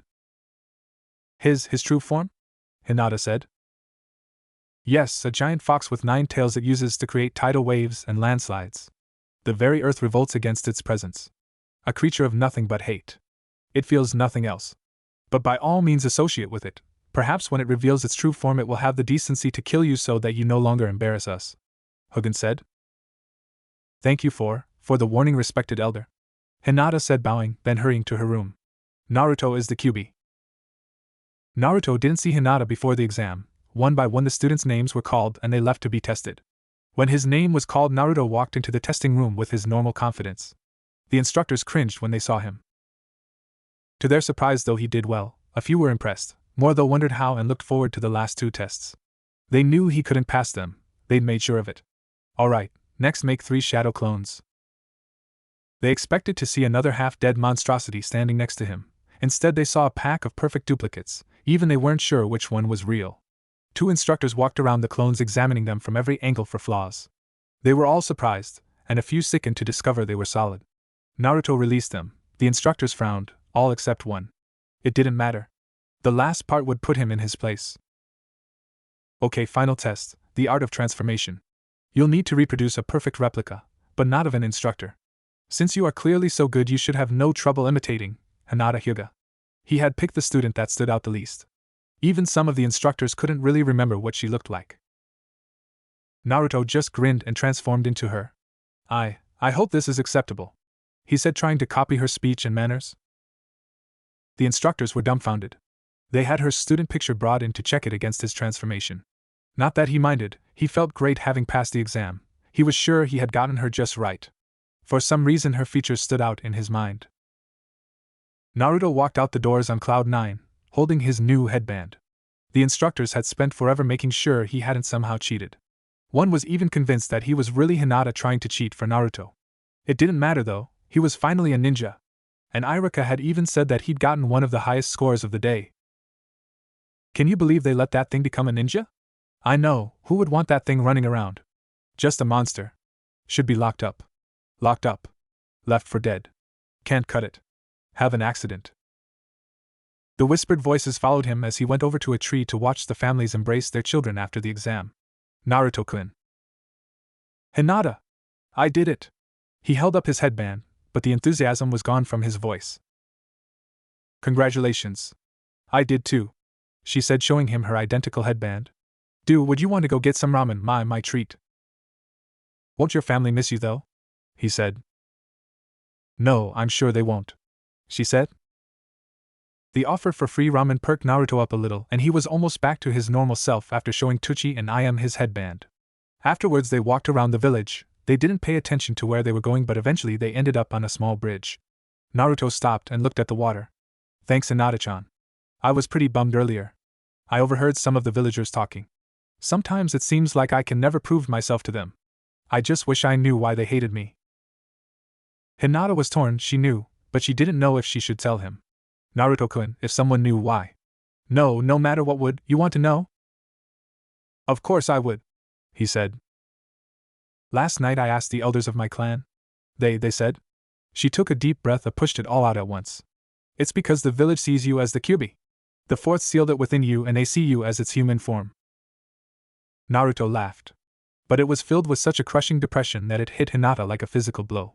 That's why. No wonder they all hate me. After everything I did, I killed all those people. How could they even let me live? No. That wasn't you. That was the Kyuubi. You are Naruto-kun, not the Kyuubi, Hinata said. I thought if I worked hard enough, put everything I had into it, that I could earn their respect, become the Hokage. But they'd never let me, not with what I am, Naruto said. Then he did the last thing she expected. He hugged her, and she didn't pass out. His embrace was tight, like he was trying to use her as an anchor for his very existence against everything he had just found out. Thank you for telling me. I'm going home for a while to think about it. I'll see you tomorrow when we find out our teams, okay? Okay, Naruto-kun, Hinata said. Naruto stood in the Hokage's office. The old man looked up and smiled. Naruto, I heard the good news. Finally a ninja? What's wrong? I haven't seen you this depressed since the Chirakus ran out of ramen. I'm never going to be Hokage. I'll never earn the villagers' respect, Naruto said. That's a horrible thing to say. No one can see the future, the Hokage said. I know about the Kyuubi, Naruto said. The third paled. Who told you? It doesn't matter, the villagers would never let me become Hokage. I thought I could push past them with determination, but now that I know what I am. Don't worry, I'm not angry with you. Naruto said. The Hokage set his pipe on his desk. The fourth wanted you to be seen as a hero, the jailer of the beats. Protecting us every day. The village, though, this idiot-filled village of fools, chose to see you as the very thing you protect us from. If you keep working hard, though, there is no reason you can't still win them over. Yes, it will be hard, but I know you can do it. I'm sorry, but I'm leaving the village, Naruto said. The third jumped up and caught him by the arm. Think about what you are doing, Naruto. I have, and I already have, Naruto said. Already have? The third said. Left. Naruto's shadow clone disappeared in a puff of smoke. The third called an ANBU team. Gather all the trackers you can, spread out along the village's borders. I will take a team to Naruto's apartment, and pick up the trail there. Do not under any circumstance harm him. Naruto stuffed a jacket in his bag. He didn't even know what he would need. For the 20th time he was tempted to stay, but there was nothing left in the village for him. He was just a monster that should disappear. There was a knock at his door. He opened it to find Hinata standing in the hall. Hinata-san, what are you doing here? You're going to leave, aren't you? She said. How do you figure that out? He said. Hinata activated her Byakugan. Oh right, guess I would use them for the same thing, he said. Please don't go, she said. There's no reason for me to stay, the villagers will just keep attacking me. The instructors will do whatever they can to keep me from advancing, Naruto said. Prove them wrong. Keep protecting them.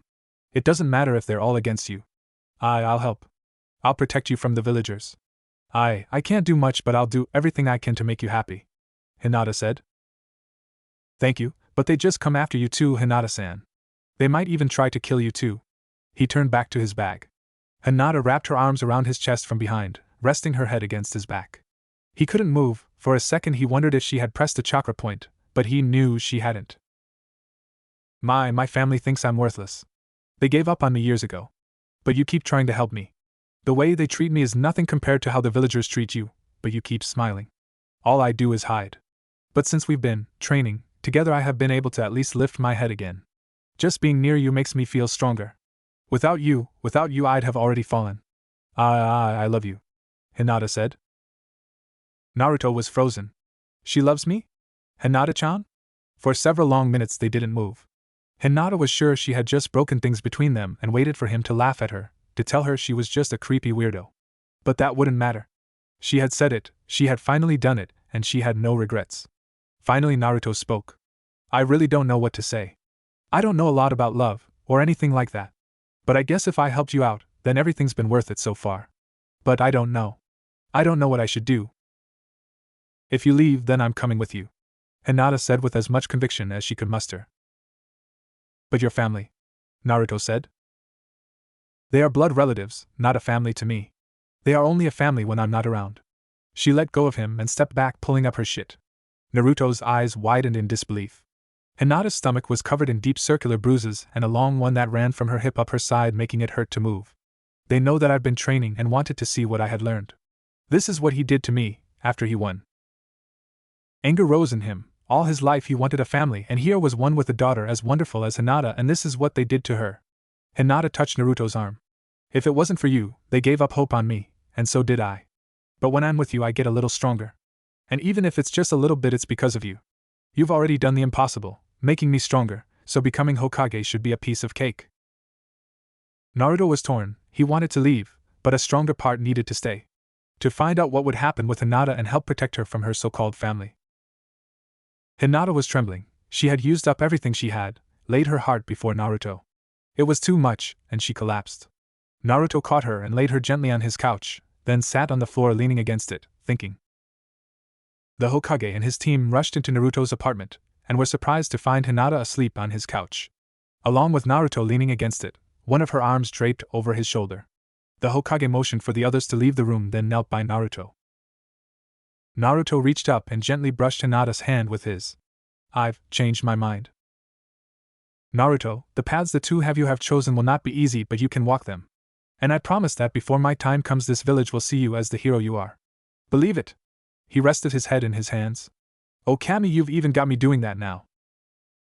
Hinata woke up early in the morning. There was a moment of panic about what her family would do to her. she hadn't been home since before the exam. But seeing Naruto's sleeping face, and him actually holding her hand dispelled her fears. Looking around his apartment, she saw the same familiar mess. She was tempted to start cleaning it for him but didn't know if that would seem pushy. He hadn't really said how he felt about her. Naruto stirred. Good morning. Good morning, Naruto-kun. You stayed? Hinata said. Yeah, I still don't know about any of that stuff, but I guess I can stick it out a while longer and see what happens. Hungry? He said. She nodded her head. Surprisingly, he did have more than ramen in his kitchen, though his milk had expired and she refused to let him use it. Oh, come on, what's cereal without milk? Naruto said. I could go buy some, Hinata offered. Naruto agreed and gave her some money, insisting since it was for his apartment. While she was gone, he made several shadow clones to clean his apartment. The mess had never bothered him before, but with Hinata around, he suddenly wanted it to look clean. After all, he didn't want to scar her away, and that thought led him to another. He really did hope she came over a lot. When Hinata got back, she handed over the milk and change. Naruto stared at it for a moment before laughing. Right, I forgot. Forgot what? Hinata said. The shop owners always charge me double, Naruto said. They do? Hinata said. Yeah, well, the ones that will sell to me at all. I'm so used to it I don't even notice anymore, Naruto said. They ate quietly, Hinata not sure what to do, Naruto lost in thought. So much had happened. I am a ninja, I am the Kyuubi, I am the Kyuubi's jailer. It was all so much to take in, not to mention Hinata's confession to him. He wondered if he should ask the third about it. After breakfast, Naruto told Hinata to go ahead to the academy, and that he'd catch up. He needed to unpack his things. She hesitated but agreed. In truth, that was only half of it. He also didn't want to show up with Hinata at the academy. He was worried that if she was seen with him too often, the villagers might start to bother her too. Naruto paused. Why didn't I ever think of that all those times I asked Sakura out? Of course, this led him to think about how he felt about Sakura now. She was cute, but so was Hinata. He had seen that during their training when she took off her oversized jacket. Being cute was about where the pluses ended for Sakura, though. Hinata was nice and smart. She talked to him and never hit him, outside of sparing. He shook his head. This was just too confusing. He defiantly needed to talk to the third about it soon. The third Hokage sat in the council room. To say he was unhappy would be an understatement. First thing that morning, the civilian side of the council called an emergency meeting. While it was within their powers, it was only to be done in the most urgent of situations. And he already had a good idea what this meeting was about. One of the representatives from the banking guild stood. Thank you all for joining us so early. I wish this meeting had never had to be called, but devastating events have occurred. There was mumbling from most of the council as they tried to figure out what these devastating events were. The third took note of several who remained quiet. Clearly they already knew. With a sigh, the Hokage stepped into his role. And what devastating events are you speaking about? Surely if they were really that serious, we would all already know of them. Not everyone has my connections, Honorable Hokage. The event I am speaking of was the attempted defection of Naruto Uzumaki last night, he said. The council burst into a rage. Ungrateful brat. How dare he, after all we have done for him? Should have known better. He has betrayed us. Enough. The Hokage slammed the table hard enough to lift the far end. Piles of paper filled the air and several council members made grabs for their reports. Naruto did not defect or even attempt to do so. But Honorable Hokage, didn't you personally lead an attacking team to his apartment and dispatch several others to our borders? The representative said. Yes, I received information that Naruto was planning to leave. However, when we arrived at his home, he was there with no intention of leaving, the Hokage said. If the source was not credible, then why were such measures taken? He asked. I was mainly preparing for a worst-case scenario. I can assure you that Naruto is as loyal to this village as anyone here, the Hokage said. I am glad to hear that. Then the second matter in the team assignments for the graduating class, he said. That is a matter for me alone to decide, the Hokage said. I beg to disagree. Among those graduating this year is the last Uchiha. That makes this a matter for everyone, he said. You are overstepping your authority, the Hokage said. But I am not, said Hayashi, Hinata's father. I have received a copy of the team assignments. While I would normally trust you in such matters, I must disagree with the assignment of my daughter, placing her on the same team with the demon and the Uchiha. The rest of the council was outraged. The third had hoped his team choice would slip by unnoticed. All of them had issues, but he felt together they could overcome their problems and become the strongest team in over a decade, perhaps even since his own. Plus, they all needed a family. It was a shame that the council didn't see that. How dare you place Sasuke with 2 children who lack the basic skills needed for a mission? Are you trying to get him killed? You will not speak of my daughter that way, Hayashi said. The civilian side of the council cringed, but most of the shinobi noticed there was no real threat behind it. I request that my daughter be moved to a different team. There is no love between the Hyuga and Uchiha, but even I would not wish her onto him. The council shifted uneasily. They weren't sure what to make of that. And most had been in politics long enough to know how dangerous not knowing where to stand was. The third was not happy. If it had been anyone else he could have refused, but the Hyuga were one of the most influential clans in the village and several council members were under Hyuga thumb. Very well, I will move your daughter to a different team. Naruto, however, will remain. The students fell silent as Naruto entered the classroom. There were surprised mumbles from some, outright glares from others. He ignored them and took a seat in back next to Hinata. She blushed as more eyes turned towards them. Thankfully both of them were saved by a cat fight at the other side of the room. Sakura and Ino had each other by the hair, trying to pull their rival away from the empty seat next to Sasuke. Give it up, billboard brow, Ino said. Shut up, Ino pig. Me and Skansuke-chan are meant to be, Sakura said. Sasuke-chan, Ino said. Ops, didn't you know that's how our relationship is? Sakura said. Ino grabbed her other hand and they started to spin around until they crashed into the wall. Sakura pinning Ino between herself and the hard surface. Give it up. Iruka coughed for attention. I won't speculate on what you two are doing, but take your seats. Now. They both turned to grab the empty seat next to Sasuke, only to find it already filled by another student. Grumbling, they moved further alone to other empty seats. Iruka surveyed the class to make sure he had their attention. Congratulations. As of today, you are all shinobi of Konohagure. The students cheered. Hinata smiled when Naruto jumped onto the desk, yelling as loudly as anyone. Iruka let it go on for several minutes before motioning for their attention. Listen carefully. I'll skip the speech because I am sure your new sensei will give all of you their own version, but remember, I am very proud to have taught each and every one of you. He looked at Naruto as he finished. Listen closely for your squad assignments. With each passing team, Naruto became a little more hopeful that he and Hinata would be on the same one. There was no one else in the academy he'd rather work with. Squad 7, Sasuke, Naruto and Hin dash. A puff of smoke cut him off as an ANBU appeared next to him and handed him a paper. Iruka looked it over. You can't be serious. Orders from the Hokage himself, the ANBU said. Fine. Iruka scowled. Squad 7, Sasuke, Naruto, Sakura. Squad 8. Hey, hold on a second. You changed the squad, Naruto shouted. Orders from the Hokage, Naruto, there's nothing I can do, Iruka said. Then get the old man down here and have him explain it himself, Naruto said.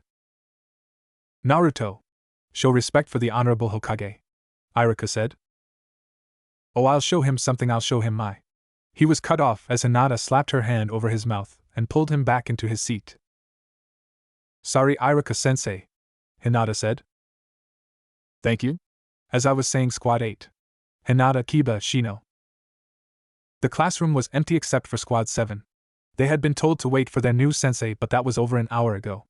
Naruto spent most of the time fuming. He was sure Iruka was about to say Hinata before the ANBU appeared. He had already decided to go see the Hokage soon and find out what that change had been about. Sasuke remained a static fixture by the window. Even Sakura's constant attempts at conversation and offers for dates couldn't get him to speak. The door opened and an eraser Naruto had left on top of it earlier hit a man with gray hair. He blinked, his mouth and nose were hidden by a pull-up mask, his headband came down to cover his left eye. He looked at the 3 young ninjas. Someone must hate me. He could take the Uchiha, in fact he practically demanded Sasuke. He could handle his little fangirl too, but the Kyuubi. This was something he just wasn't going to do. How should I put this, my first impression of you 3? I hate you. But since I have to at least give you a chance, meet me on the roof. Everyone, that is besides the demon. On the roof they sat facing their sensei. Alright, so tell me a little about yourself. Hobbies, hope, dreams, that whole bucket. I'll even get you started. I'm Kakashi, I have a lot of hobbies, likes and dislikes. And dreams. Alright, your turn. As our only female you can go first. Alright, my name is Sakura, my likes are, well, more of a who. She blushed looking at Sasuke. My hobbies, I can't really tell you. Her blush was almost neon. I hate Naruto. Kakashi smiled. Good, there might be hope for you yet. He looked expectantly at Sasuke. My name, Sasuke Uchiha. I will restore my clan's honor. I don't like much, and I am determined. There is someone I have to kill. Kakashi nodded. As expected. I'm Naruto. I like ramen. And Hinata. Well, where did that come from? Naruto? Hello? Is that it? Kakashi said. Sorry, spaced out for a second. I don't like the 3 minutes it takes to make ramen at home.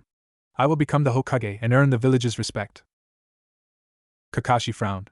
No, you won't. None of us would ever follow you. Still, I suppose it is best to have you where I can watch you. And if I lose you on a mission. Alright, tomorrow you have your first mission, survival training with me. This will be a little different than what you're used to. No, I won't tell you, you just chicken out. And I should warn you, this is also a test. If you can't cut it, you go back to the academy. Out of your whole class, only 9 will actually advance. So get some sleep, and don't eat breakfast. I hate when kids throw up during training, he said. In a swirl of leaves, he was gone, leaving the newly formed team alone on the roof. Sakura pounced on Sasuke. Do you want to go get something to eat? No.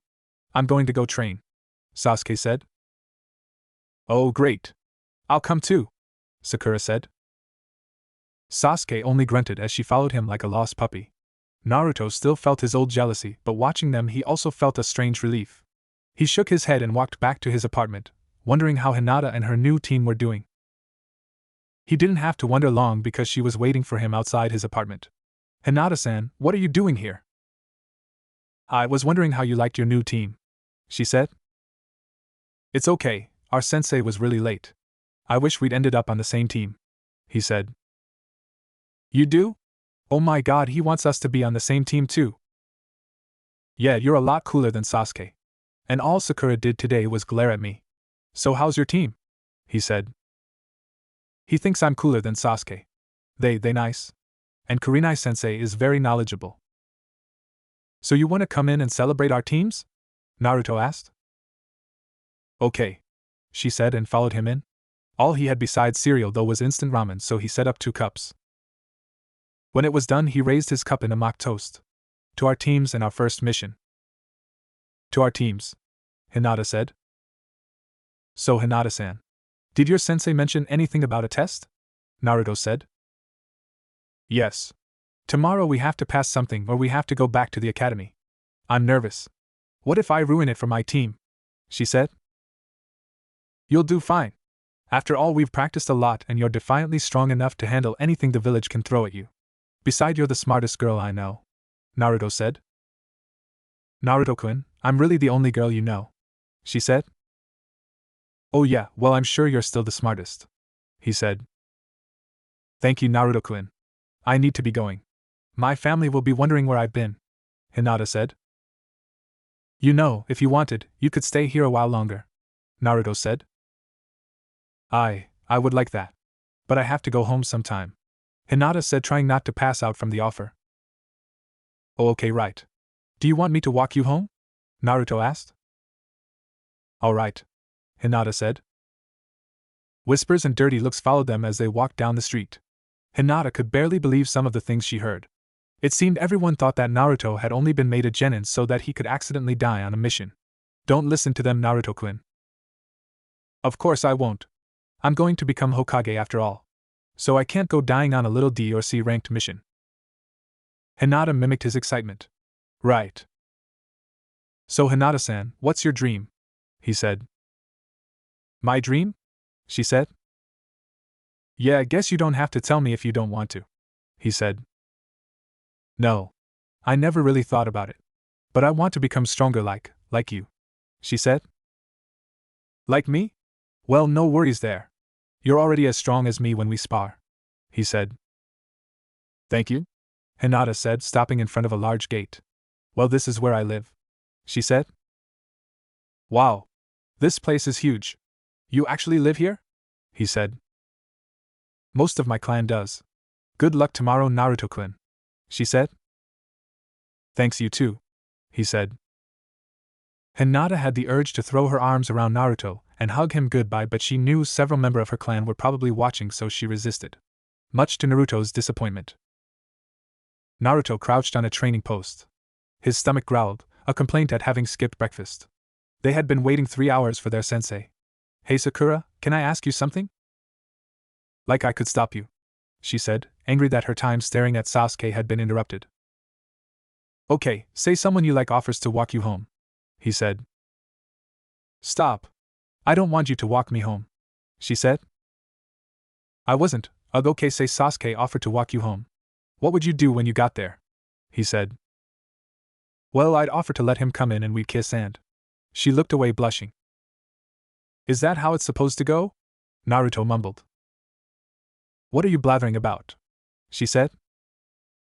"Nothing," he said, already ignoring the rest of the conversation. Kakashi appeared in a puff of smoke. "Good morning. I'm glad to see, well, one of you." Sasuke gave him a bored look. "Let's just get this over with." "Alright, the test is simple. I have 2 small bells. You have until noon to get them. More than enough time. Each of you needs a bell or you fail, and to top it off you won't get lunch." "But Kakashi-sensei, there are 3 of us," Sakura said. "Right, so one of you will automatically fail. I suggest you come at me with the intent to kill," he said. Naruto charged him. In the blink of an eye, Naruto was on the ground, Kakashi's knee pressing on his spine and a kunai at his throat. Guess I should have expected that from the demon. I didn't say go. He released Naruto and took out a small book. Go. Sasuke and Sakura disappeared into the surrounding woods. Naruto stood up and grinned. "Alright, time to show you what I can do."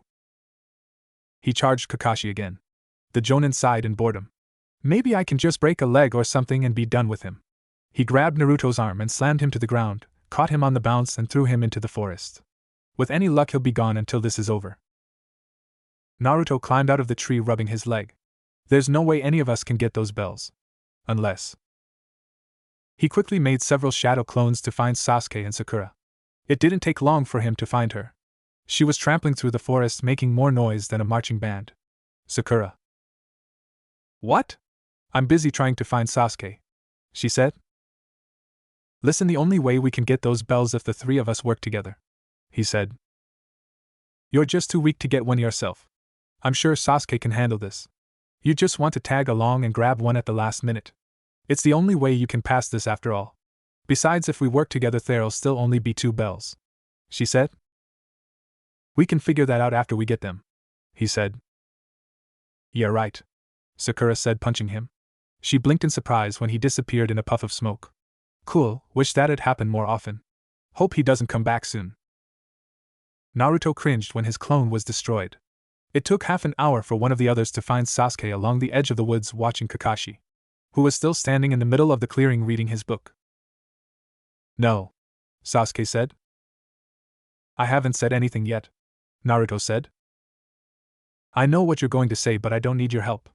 I've been watching him and I know his blind spot. So just get out of here," he said and stabbed the clone. Kakashi shook his head. Why was the demon the only one who seemed to have picked up on the real goal of the test? It was so frustrating. He had his own clones watching them reporting in by radio. But it was getting boring. He ordered his clones to start pushing them. "Let's see how far you can really go." Fire release, rolling flames. Sasuke charged into the clearing. A wave of fire rolled over the ground, burning the nearby trees. He looked around for Kakashi. Where is he? That shouldn't have incinerated him. A hand shot out from the ground and pulled him in until only his head was above ground. "Damn it! Let me out and fight me!" Sasuke shouted as Kakashi disappeared. Kakashi watched from a nearby tree, one of the ones that wasn't currently on fire, and frowned. Sasuke hadn't even noticed he dropped one of the bells by him. Then he smiled. Sakura was stumbling towards Sasuke.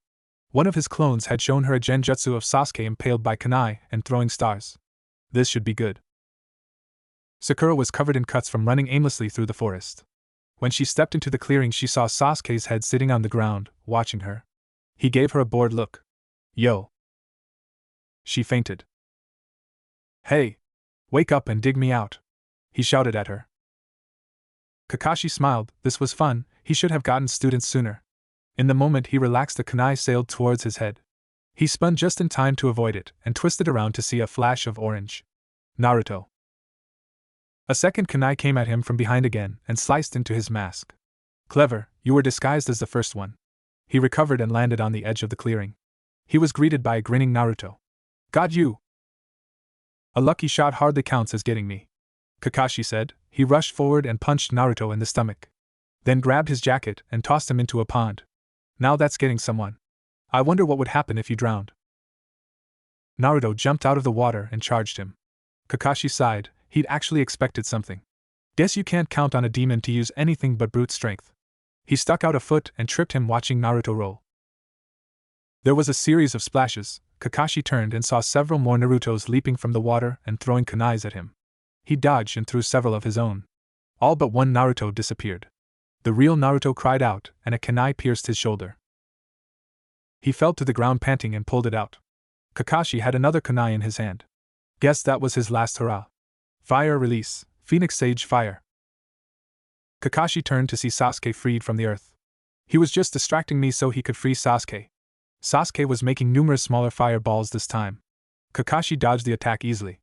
The injured Naruto wasn't as fast, and one fireball struck him in his uninjured shoulder.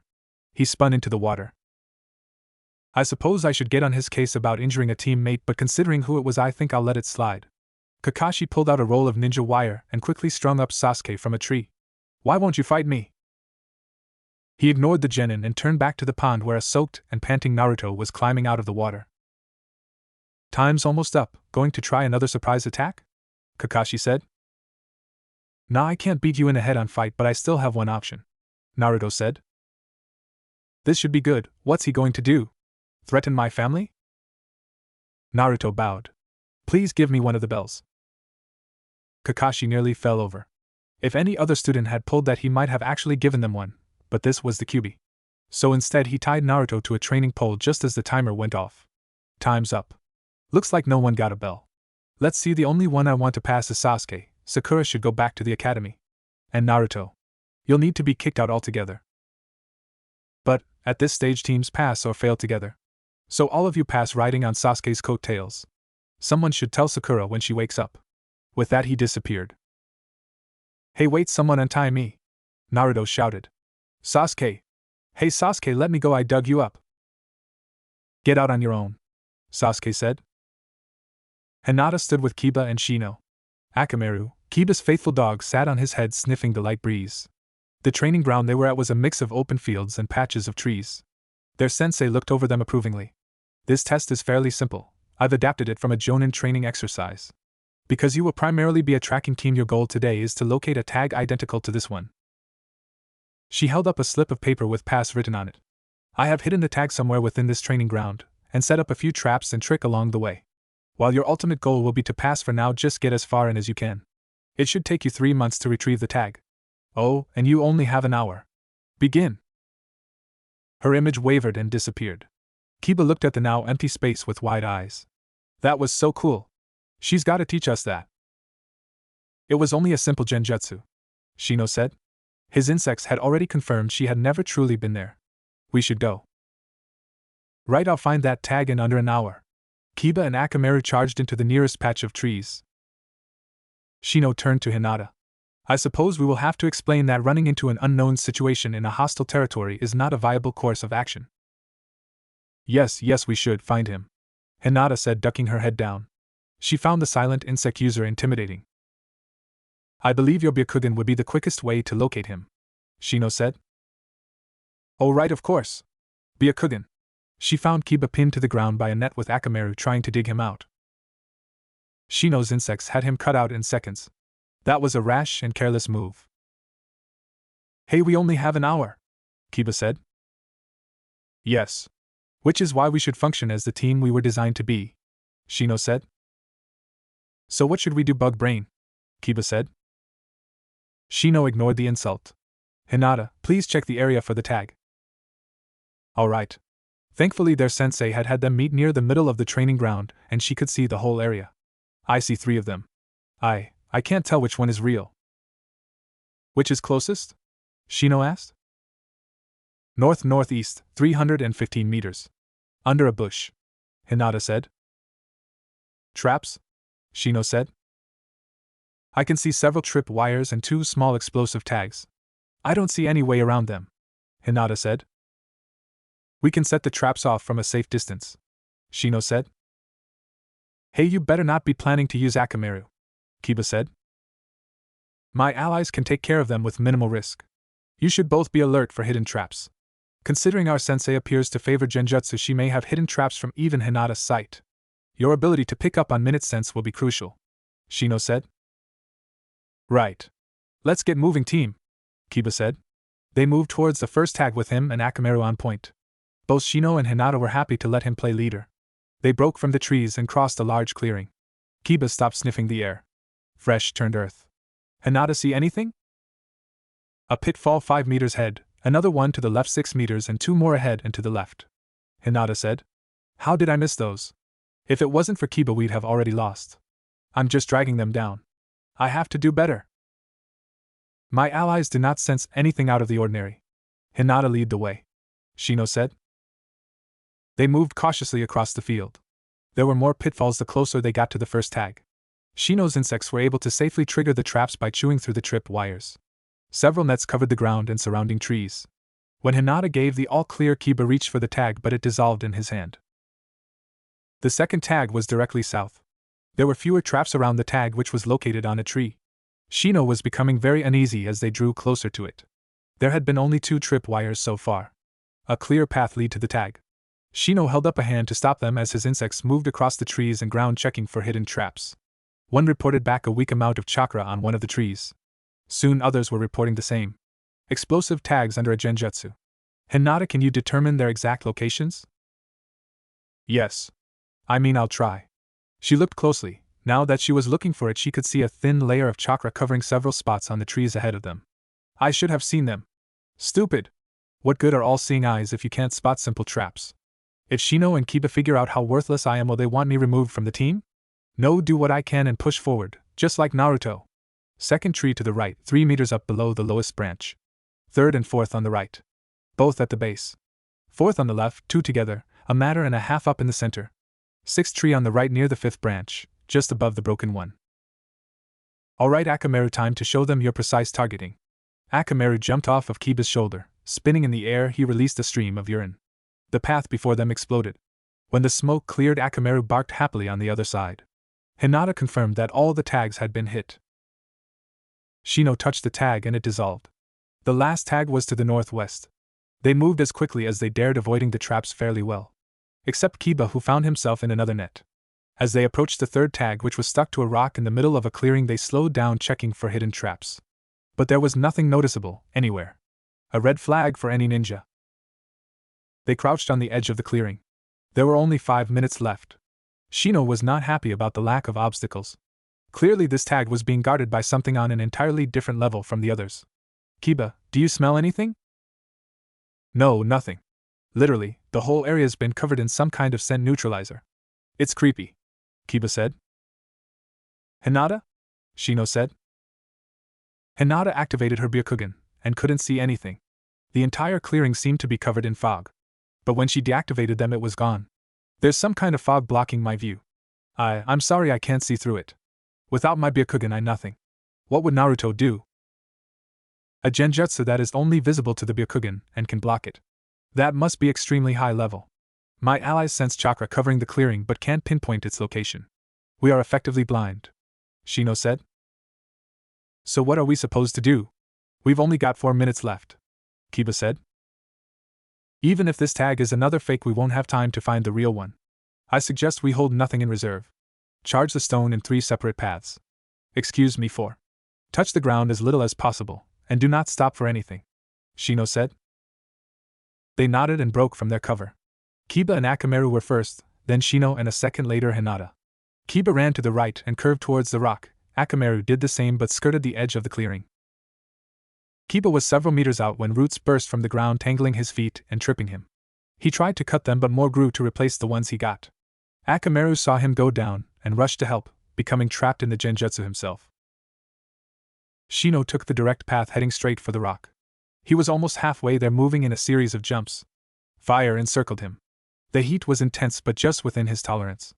Despite knowing it was a genjutsu, he was unable to pass it, and his insects would not approach the fire no matter how much he assured them it wasn't real. Out of options, he simply sat in the middle of the flaming ring. Hinata saw Kiba fall and seemed to struggle with something. Shino simply stopped and sat down. But somehow she was able to keep going, skirting the left edge of the clearing, until a wall of earth shot up in front of her. She tried to jump it, but it grew to match her progress, and when she backtracked it followed her, effectively trapping her in an earthen ring. Slowly it closed in around her until she was pressed in tight. Not uncomfortably so, but enough she was unable to move. Finally it lowered to her shoulders so she could see the clearing. Kurenai appeared between them. Not bad. I hadn't expected you to get this far for 2.5 weeks. I am very pleased. Kurenai-sensei, how could we have gotten past the genjutsu? Hinata asked. Well, you could have dispelled them, but we'll work on that later. There is also a single clear path, straight from the rock to that rock outcropping. If you had been extremely lucky, one of you might have run along it. Thank you, Kurenai-sensei, Hinata said before disappearing in a puff of smoke. Her teammates and sensei stared at the stop where she had been a moment before. Kurenai knew it was impossible, but still she had seen it. Turning a moment too late, she found Hinata at the rock, panting but holding the tag. By pure luck, she had hidden by the rock outcropping to watch her shadow clone. Kiba was cheering like a madman, and Shino stood as static as ever. Hinata, where did you learn that? Kurenai said. What do you mean, where did she learn it? They taught us at the academy, Kiba said. No, that is an illusion. What Hinata just used was a solid clone. Most certainly not taught at the academy, Kurenai said. Naruto-sen taught me, Kurenai-sensei, Hinata said. That thing taught her? Where did it learn, and why teach her? What twisted plan is it up to? But the fact she was actually able to use it, incredible. I wonder what her clan would think of that. Alright. I am impressed with all of you. There's a lot of work to be done, but you're well ahead of what I was expecting. Clearly I will need to rework some training. You have the rest of the day off, she said before disappearing. A few days Naruto sat under a tree. A sleepy breeze rustled the leaves and he was beginning to drift off to sleep thinking about Hinata. They hadn't had a chance to speak with each other since the day of team assignments. Skipping training already? Someone said. Naruto opened his eyes. Kiba was leaning over him with Akamaru riding on his head. The rest of his team was behind him, including Hinata. Naruto-kun would not do that, would you, Naruto-kun? Yeah, Kakashi-sensei told me there was nothing I could learn from today's training and to leave, so I thought I'd just relax, he said, getting up. Naruto-kun, what happened? Hinata said. He looked around confused, until he remembered he hadn't had a chance to fix up his jacket yet. One shoulder had a charred hole in it, the other a bloody slash. Oh, nothing. That's not nothing, let me see, Hinata said, trying to wrestle his jacket off. The rest of Team 8 watched in shock.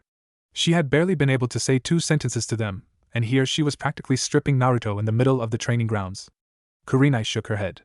I can't blame Kakashi for not wanting to train the demon, but how'd my squad get sucked into this? And what's got Hinata acting like this towards him? Hinata finally got Naruto's jacket and shirt off. There were no traces left of his injuries.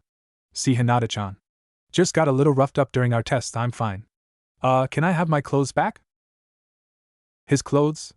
Hinata looked down at her hands. She was clutching his jacket and shirt. Yeah. She threw them at him and ran behind a tree, turning red with embarrassment. Oh God! I just ripped his clothes off. I can't believe I did that. He's going to hate me now. Hinata-chan? Are you alright? Naruto said, poking around in the trees looking for her. I'm sorry. Naruto-kun, I didn't. Hinata said. No problem, it wasn't too bad actually, Naruto said. Not too bad? Does that mean her thoughts were interrupted by Kiba? Hey Hinata! Come on, we've got training. Naruto, why don't you come too, then you can see a real ninja's skill. That okay, right, Kurenai-sensei? Wonderful, the demon brat's the last thing I want to deal with today. Still, it'll be a good chance to see just what he's like. And if my squad can show off a bit, all the better. Alright, for today Naruto will be training with us. So since we have a guest, let's have a little competition. She pulled a white tag from her pocket and 2 watches. She tossed one to Hinata and the other to Kiba. Hinata, Naruto, it's you 2 against Kiba and Shino. Each team will start from a different training ground. I'm going to hide the tag at the waterfall 3 kilometers north of here. In 20 minutes head there and find it. Hinata, Naruto, you'll start from the 5th training ground. Go get in position. Alright. Naruto grabbed Hinata's hand and pulled her towards their starting point. Kiba growled. Are you sure this is a good idea? Don't worry, I'll be keeping an eye on them. And if you're concerned, you just need to finish this as quickly as possible, Kurenai said, jumping into the woods. Naruto stared impatiently at the watch. There were still 5 minutes until they started, but he couldn't wait. Can't this thing count any faster? Hinata gave a light laugh, but he didn't miss the nervous glances she kept throwing towards the forest. Something wrong? He asked. I don't know if I can do this. What if I mess up? Let you down? She said. She hated admitting to him that she was so nervous after the confidence he seemed to have in her, but she felt that not voicing her doubt would be a far worse insult to him. You'll done fine. I know it. With your X-ray eyes, we'll find that tag in no time, Naruto said. Right. Hinata said, trying to believe it. When the watches went off, the two teams made a mad dash towards the waterfall. Hinata and Naruto arrived first, spurred on by his excitement. Alright, let's get looking. I'll help, Naruto said, making a dozen shadow clones that started looking under nearby rocks and plants. Byakugan. Hinata began scanning the surrounding area. Kiba and Shino arrived a moment later. Kiba dropped to the ground and started sniffing. Shino watched. Anything? Everything smells like ramen. What about your bugs? Kiba said. They're having a hard enough time just keeping from being stepped on. He's like an elephant stampede, Shino said. Fine, we'll do things old school, Kiba said and started looking by hand. Shino sighed but joined in. Kiba was just climbing a tree to get a better look around when Hinata called out. Naruto-kun! Behind the waterfall! All the clones disappeared as Naruto ran towards the waterfall. Oh no, you don't! Kiba jumped from the tree and ran flat out. Akamaru stuck close. Naruto reached its base and started climbing. Kiba jumped onto the cliff face above him and swung into the water. There was a small cave behind the water. Okay, where is it? Hey, that tag's ours, Naruto said, climbing in behind him. Not until you get it, Kiba said. Like you could find it, Naruto said. Kiba grabbed Naruto by the jacket. Watch what you say. I can beat you in anything. Sure you can, Naruto said, then lost his footing and pulled both of them into the water. They splashed into the pond at the base of the cliff. Kiba pulled himself out first. Akamaru shook himself to dry off. That won't stop me, I'll still beat you. Kurenai appeared next to him. It's a little late for that. She pointed to the tree Kiba had been climbing. Hinata was sitting on the top branch holding the tag, smiling. Sorry, Kiba-san. It was Naruto-kun's idea to lie about finding the tag to buy time. Kiba walked over to where Naruto was still trying to climb out of the water. He reached down and pulled him out. Fine, you won one. But next time I'm taking you down. Anywhere, anytime, Naruto said. Kurenai watched with interest. Maybe there's more to the demon than I thought.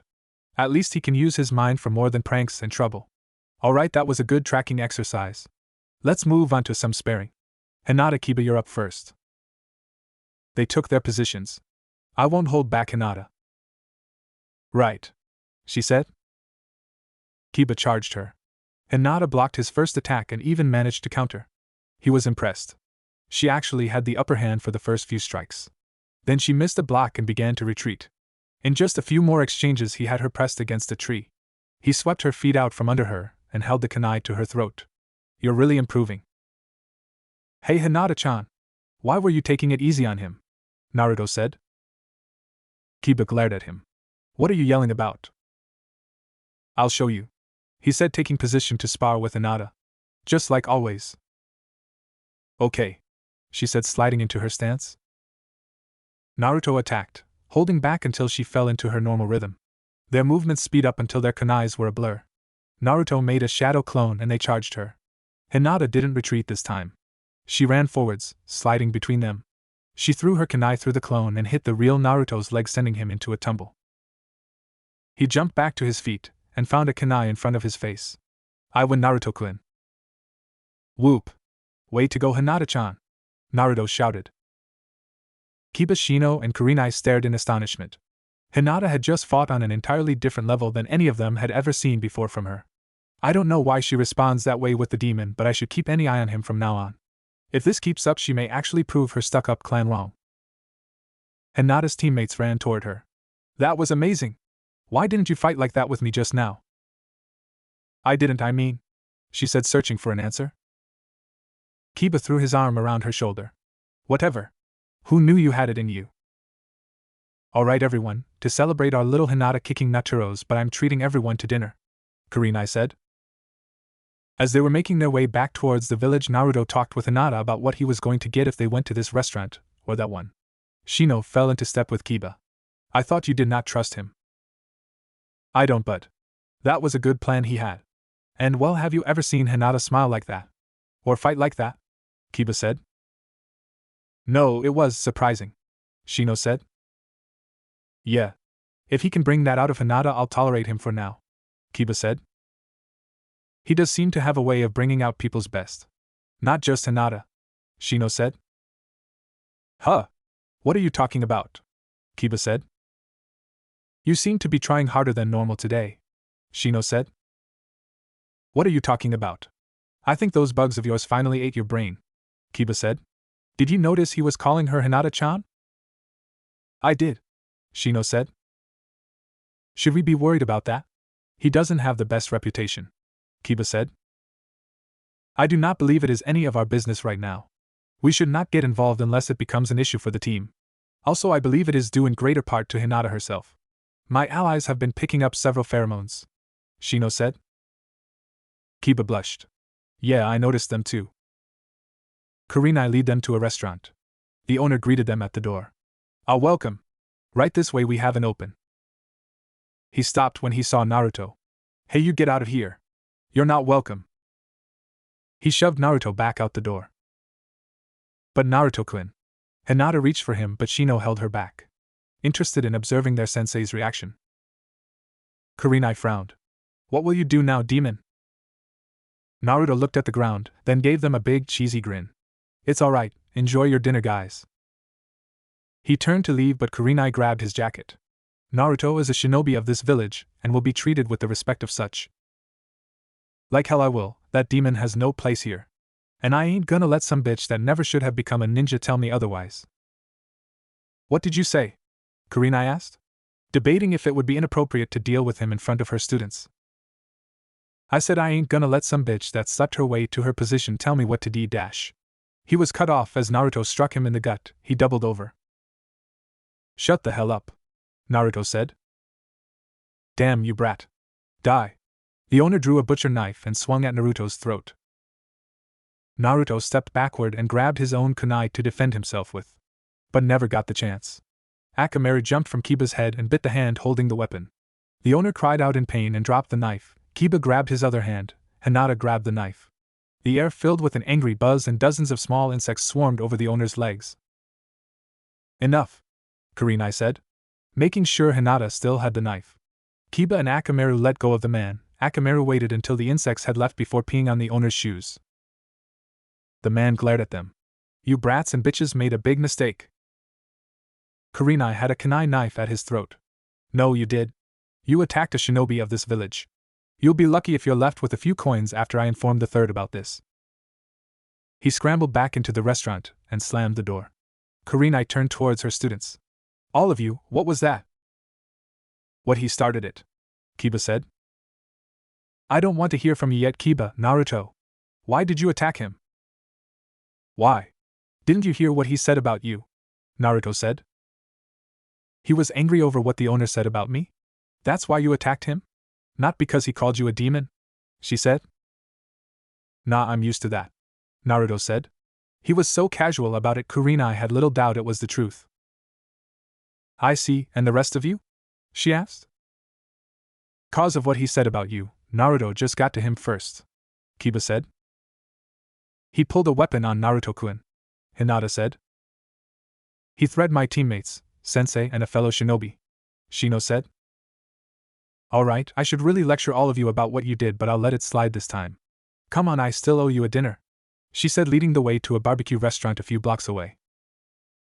This time Naruto was allowed in without a word, but the cook didn't look very happy. He led them to the table furthest away from the others. It didn't take long for Naruto and Kiba to get into an eating contest. Kurenai smiled as she watched them. She didn't know why she had acted the way she did when the owner tried to throw Naruto out. She supposed it was because she knew what it was like to be treated poorly because of something you had no control over. Treated like a demon, but he doesn't act like one. Maybe we've been wrong about him. Go Naruto-kun! Hinata cheered. What Hinata? We're teammates, you should be cheering for me, Kiba said. Woof! Akamaru chimed in. Not you too, Akamaru, Kiba said. Naruto snatched the last piece of meat. I win again. No fair. Rematch, Kiba said. Kurenai silenced them. Another time. You two could eat a small fortune. Good job today, teammate, dismissed. Oh, and Naruto, I hope you'll join us again. Sure, he said. Team 7 crouched in the forest watching their target. Kakashi's voice came over their small radios. How far is the target? 15 meters and closing, Sakura said. I'm in position, Sasuke said. Apprehend. Don't injure the target, Kakashi said. Sasuke and Sakura jumped out from behind the tress. Their target blotted through the bushes and into Naruto's arms. He caught the cat, and 4 of his clones slipped socks onto its claws so it couldn't scratch him again. Naruto. Sasuke totally had that until you got in the way. Why do you always have to try and steal his glory? You'll never be as good as him, Sakura said. Naruto carried the now docile cat, ignoring Sakura. How many times is it now that we've had to catch this stupid thing? Kakashi appeared before them. Good work, Sakura. Sasuke. Naruto, was it necessary to play dress up with that monster? But Kakashi, he'll rip me to ribbons without those, Naruto said. Can't even handle a cat? Kakashi said, shaking his head. Hey, even you called him a monster, Naruto said. You're one to talk. Alright everyone, let's head back, Kakashi said. Despite Kakashi's objections, Naruto kept the socks on the cat until they reached the village where its owner, the Dainomo's wife, thought it was the cutest thing she had seen. Naruto felt sorry for it, but he swore he heard it muttering "kill the ninjas" as she carried it away. The Hokage nodded, looking over their mission log. In just over a month they had completed a decent number of D-ranked missions. Let's see what else. A farmer needs a field weeded, a politician needs someone to watch his children, some dogs need walking. Naruto was about to complain about another lame mission, but Sasuke beat him to it. Come on, give us a real mission. I'm not going to improve with these stupid D-ranked ones. Not that those two aren't being challenged enough with them, he said, nodding towards Sakura and Naruto. What the hell are you talking about? I could handle any mission you could and do it better, Naruto said. Sasuke scoffed at him. Right, that's why you had to put socks on a cat. That's it. Hey old fart, give us a good mission so I can show this jerk what I can do, Naruto said. Naruto. Kakashi covered his mouth to prevent him from saying anything else. I am sorry, Lord Hokage. What's wrong, Naruto? Why don't you show us some of your amazing ninja skills? Sasuke mocked. Enough, the Hokage shouted. Why did I ever approve putting them on the same team? Since you are both so sure of yourselves, then I will make an exception and allow you to attempt a C-ranked mission. Naruto wiggled away from Kakashi. Whoop! What will we be doing? Tracking down a gang of outlaws? Saving a country from an evil king? What does that kid watch? Nothing that extreme. You will be assigned to escort a certain individual to his home country and guard him while he completes his work. Send him in, please, the Hokage said. The doors opened and an old man in ragged clothes walked in. He looked at Team 7 and took a long swig from a bottle. Is this a joke? You're sending a midget to guard me? And the rest a bunch of wet-nosed brats?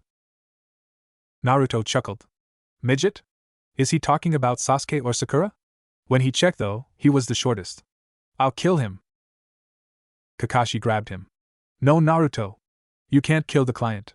I apologize for him. I can also assure you that Sasuke can handle anything we are likely to encounter.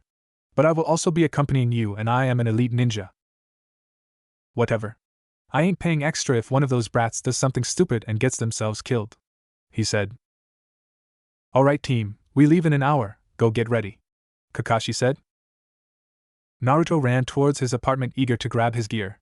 He stopped when he caught sight of Hinata down a side street. Hinata! Naruto-kun. You seem excited, Hinata said. Yeah, we just got our first C-ranked mission, Naruto said. Really? Congratulations. When you get back, would you like to go out with me? On a date? To celebrate, Hinata said. A date? Sure, Naruto said. Really? Hinata said. Yeah, Naruto said. Hinata fainted. He just managed to catch her. Oh man, why'd she have to pass out now? He picked her up and carried her back to his apartment, then laid her on his couch while he grabbed all of his gear. Just as he was ready to leave, she came around. What happened? You fainted again, so I brought you back here, Naruto said.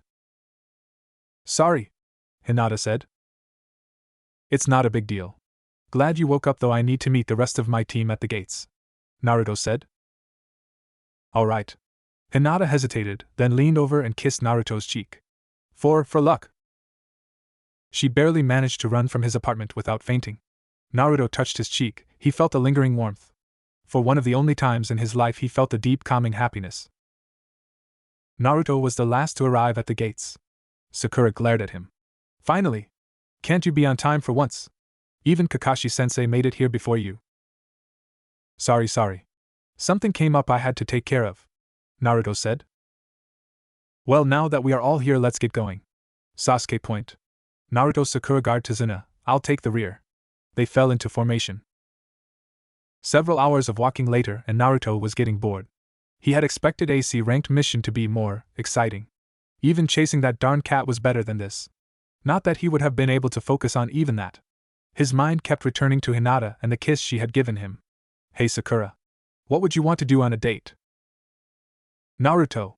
She reached around Tazuna and hit his face, sending him into a tree. I told you I would never go on a date with you. Tazuna was nearly doubled over laughing. Naruto pulled himself out of the tree. I didn't ask you on a date, I just wanted to know what you do on one. Like it'd matter to you. You'd never manage to get a date with anyone unless you kidnap them, Sakura said. Forget it, Naruto said. Tazuna leaned over. Hey kid, what you want to do is go to a nice bar and have some good booze. What? We're both underage. And why would we want to do that? Naruto said.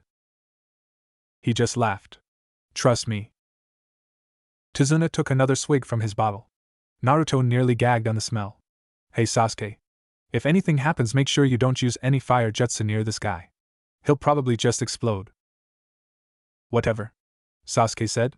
No one saw the smirk he wore. They walked on in relative peace for another hour. Kakashi was considering having them stop for the night when a chain loop appeared around him. The other turned and saw it pull tight, slicing Kakashi to pieces. Two ninjas charged the group. Naruto rushed forward, too late, seeing he was going to be caught in the chain and torn apart. A kunai sailed past him and struck the chain, pinning it to a tree. Sasuke appeared above them and kicked their heads. The first to recover dodges Sasuke's next attack and ran toward Tazuna and Sakura. Naruto moved between them. The ninja's claws pierced Naruto's side, but he had stopped the attack. He grabbed the ninja's arm and tossed him toward the other. Sasuke moved just in time to avoid the flying ninja. Kakashi appeared behind the two ninja and subdued them. He looked over his squad. There were no injuries aside from the deep gashes on Naruto. He knew the claws were probably poisoned, but decided the fox would probably take care of it. Naruto, bandage yourself, you're bleeding everywhere. Naruto pulled off his jacket and shirt.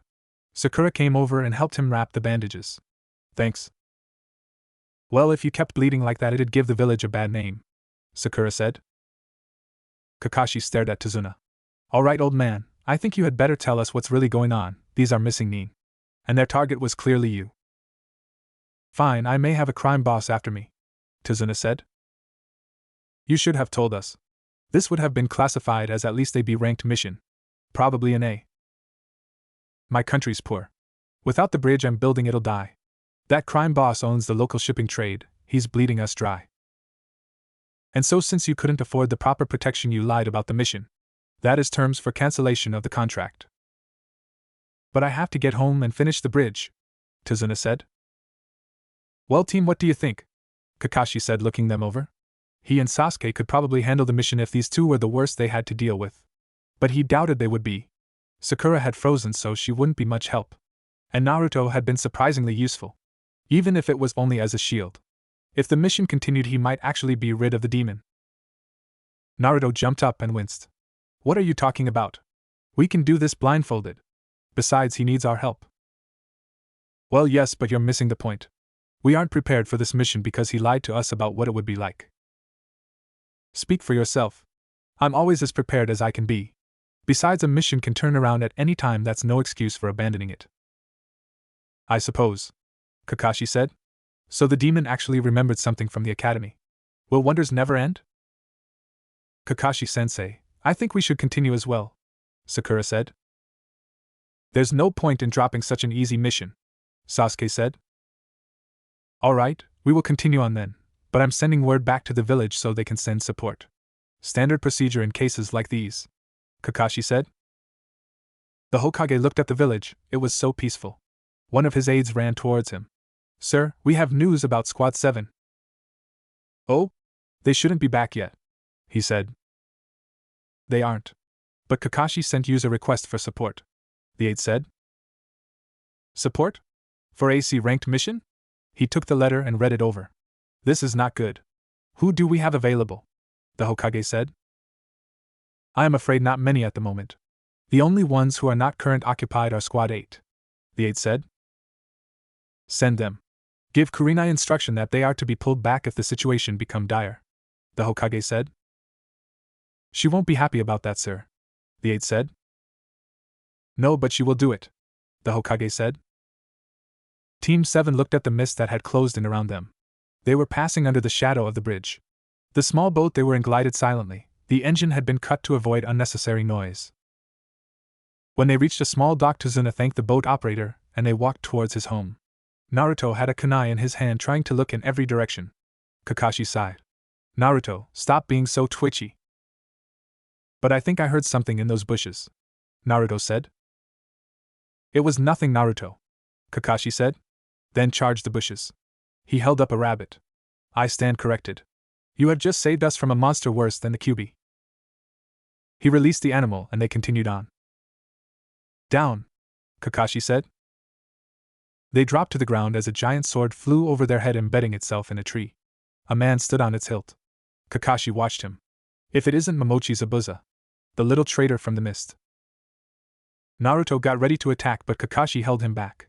Hold on, this one is on a different level from anything you've seen. It's about to get rough.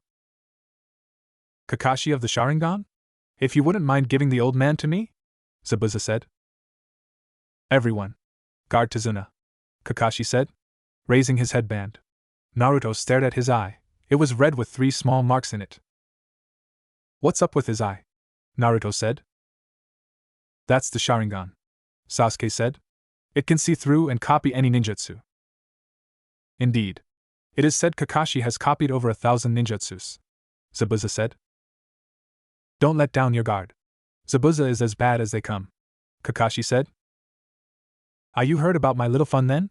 Zabuza said. Who hasn't? In the village hidden in the mist, also called the village of the Bloody Mist, they had a unique graduation exam for new ninjas. They were paired up and forced to kill their friends, those they'd shared dreams and food with. Until one year, a child who wasn't even old enough to enter the academy killed 100 members of the graduating class. Good times, Zabuza said. Then he and the sword disappeared and reappeared standing on a nearby river. Mist closed in around them. There are 8 targets: throat, spinal column, lungs, liver, the jugular vein, the subclavian artery, kidney, heart. Where to strike? Be careful, he is a master of the silent killing technique, Kakashi said. They moved closer to guard Tazuna. Zabuza appeared between them. Kakashi caught him and they tumbled onto the water. The water wrapped around Kakashi, forming a ball. Zabuza grinned. Art of the water prison. I can hardly believe you fell into my trap so easily. Now I can kill you at my leisure, after I finish off the old man and those ninja wannabes. He made a water clone. It charged Naruto, hitting him with the broad side of its sword. Naruto bounced across the field. He climbed back to his feet. The clone had hit him so hard his headband had come off. It used its foot to press the headband into the ground. Naruto rushed the clone, getting swatted again. He shook on the ground and staggered to his feet, coughed up blood, and grinned. He had his headband in his hand and he put it back on. I am a ninja of the Hidden Leaf Village. 3 dozen shadow clones surrounded the water clone and attacked as one. Zabuza was covered in Naruto's Sasuke now. I don't need your help, he said. The pile exploded as Zabuza spun his sword around. Naruto was sent skidding. Fine, then at least use something better than a kunai. He tossed Sasuke a giant shuriken. Sasuke caught it and whirled around. Finally making yourself useful. Sasuke threw it at the water clone, but it sailed wide and went straight towards the real one. The real Zabuza just smirked and leaned towards the side. It just missed him. As he turned his attention back to his water clone, the shuriken disappeared and was replaced by Naruto. He threw a kunai at Zabuza. The mist ninja was forced to move out of its way and break his hold on the water prison. Kakashi broke free.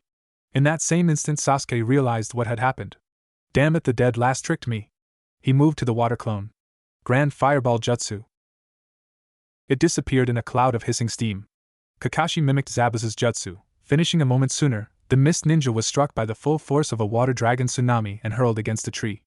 Naruto had gotten caught in the surge of water and nearly drowned, being washed up on the side of the field. Sasuke grabbed him jacket and pulled him up. Don't ever use me like that again. Hey, it worked, Naruto said. Sasuke shoved him aside and turned his attention back to where Kakashi and Zabuza were facing off. They began to make hand signs, and 2 needles sprouted from Zabuza's neck. He collapsed. Kakashi leaned over and checked him. Dead.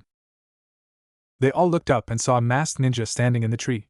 I hope you do not mind my interference, but I wanted the satisfaction of ending this traitor's life myself. You're a shinobi hunter from the mist, correct? Kakashi asked. Yes. The ninja jumped down and picked up the body. If you will excuse me, I must destroy the body so none of my village's secrets can be revealed. They disappeared in a swirl of leaves. Kakashi collapsed.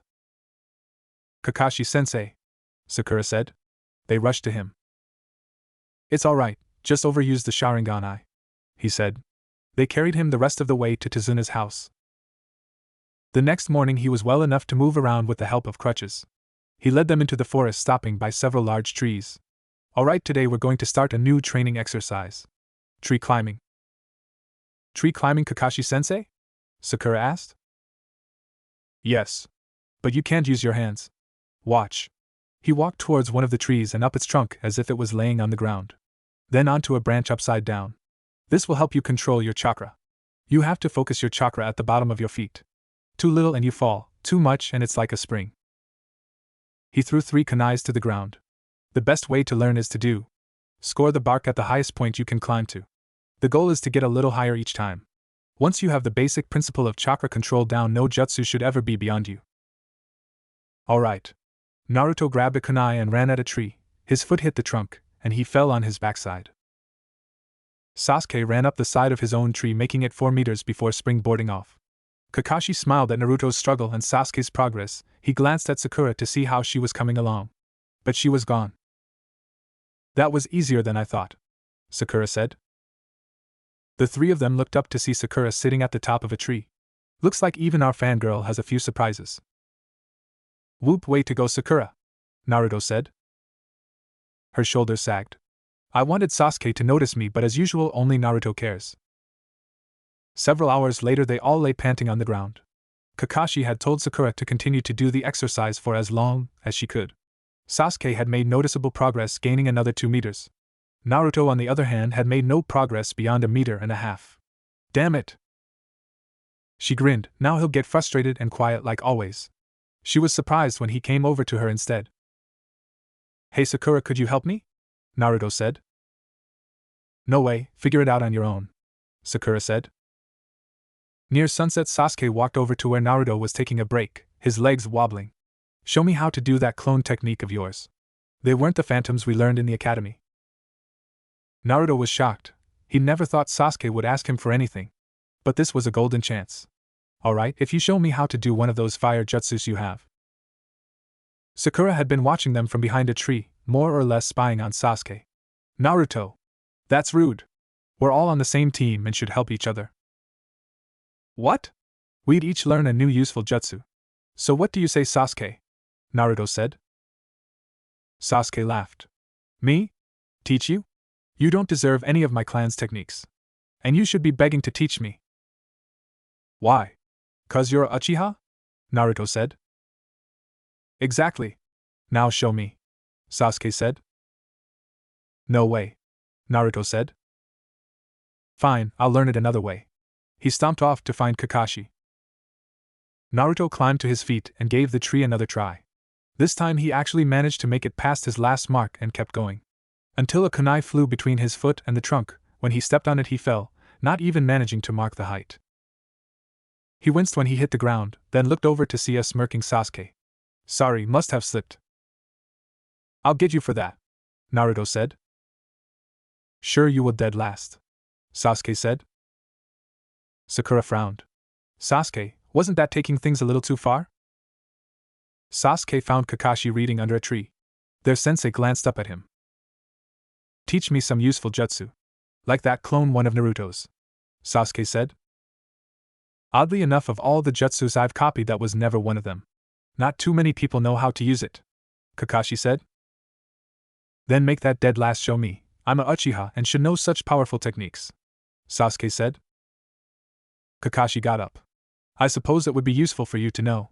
It does have certain advantages, though it requires a huge amount of chakra and chakra control to be used properly.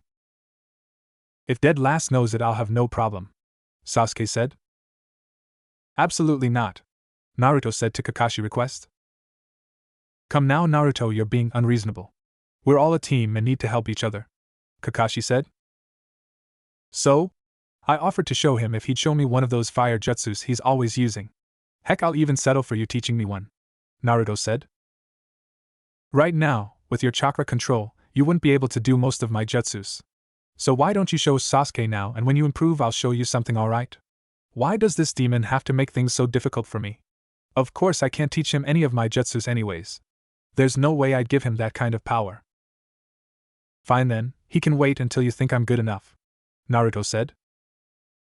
Damn it, dead last. You should be honored I've even taken an interest in one of your jutsus, Sasuke said. Not gonna happen, Sasuke, Naruto said. Kakashi was surprised at the bloodlust he felt from Sasuke before he left, heading back towards Tazuna's house. Well done, Naruto. I want you to stay here until you have mastered the tree climbing exercise. Understood? Without waiting for a reply, he followed Sasuke. Naruto lay on the ground. He wasn't making any progress. Dusk was closing in around the woods. Naruto-kun? He looked up and saw Hinata.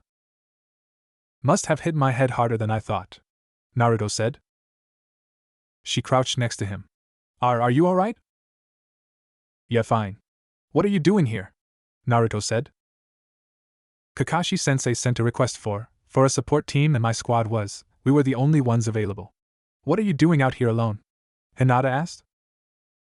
Trying to climb this tree without using my hands, Naruto said. Maybe I can help.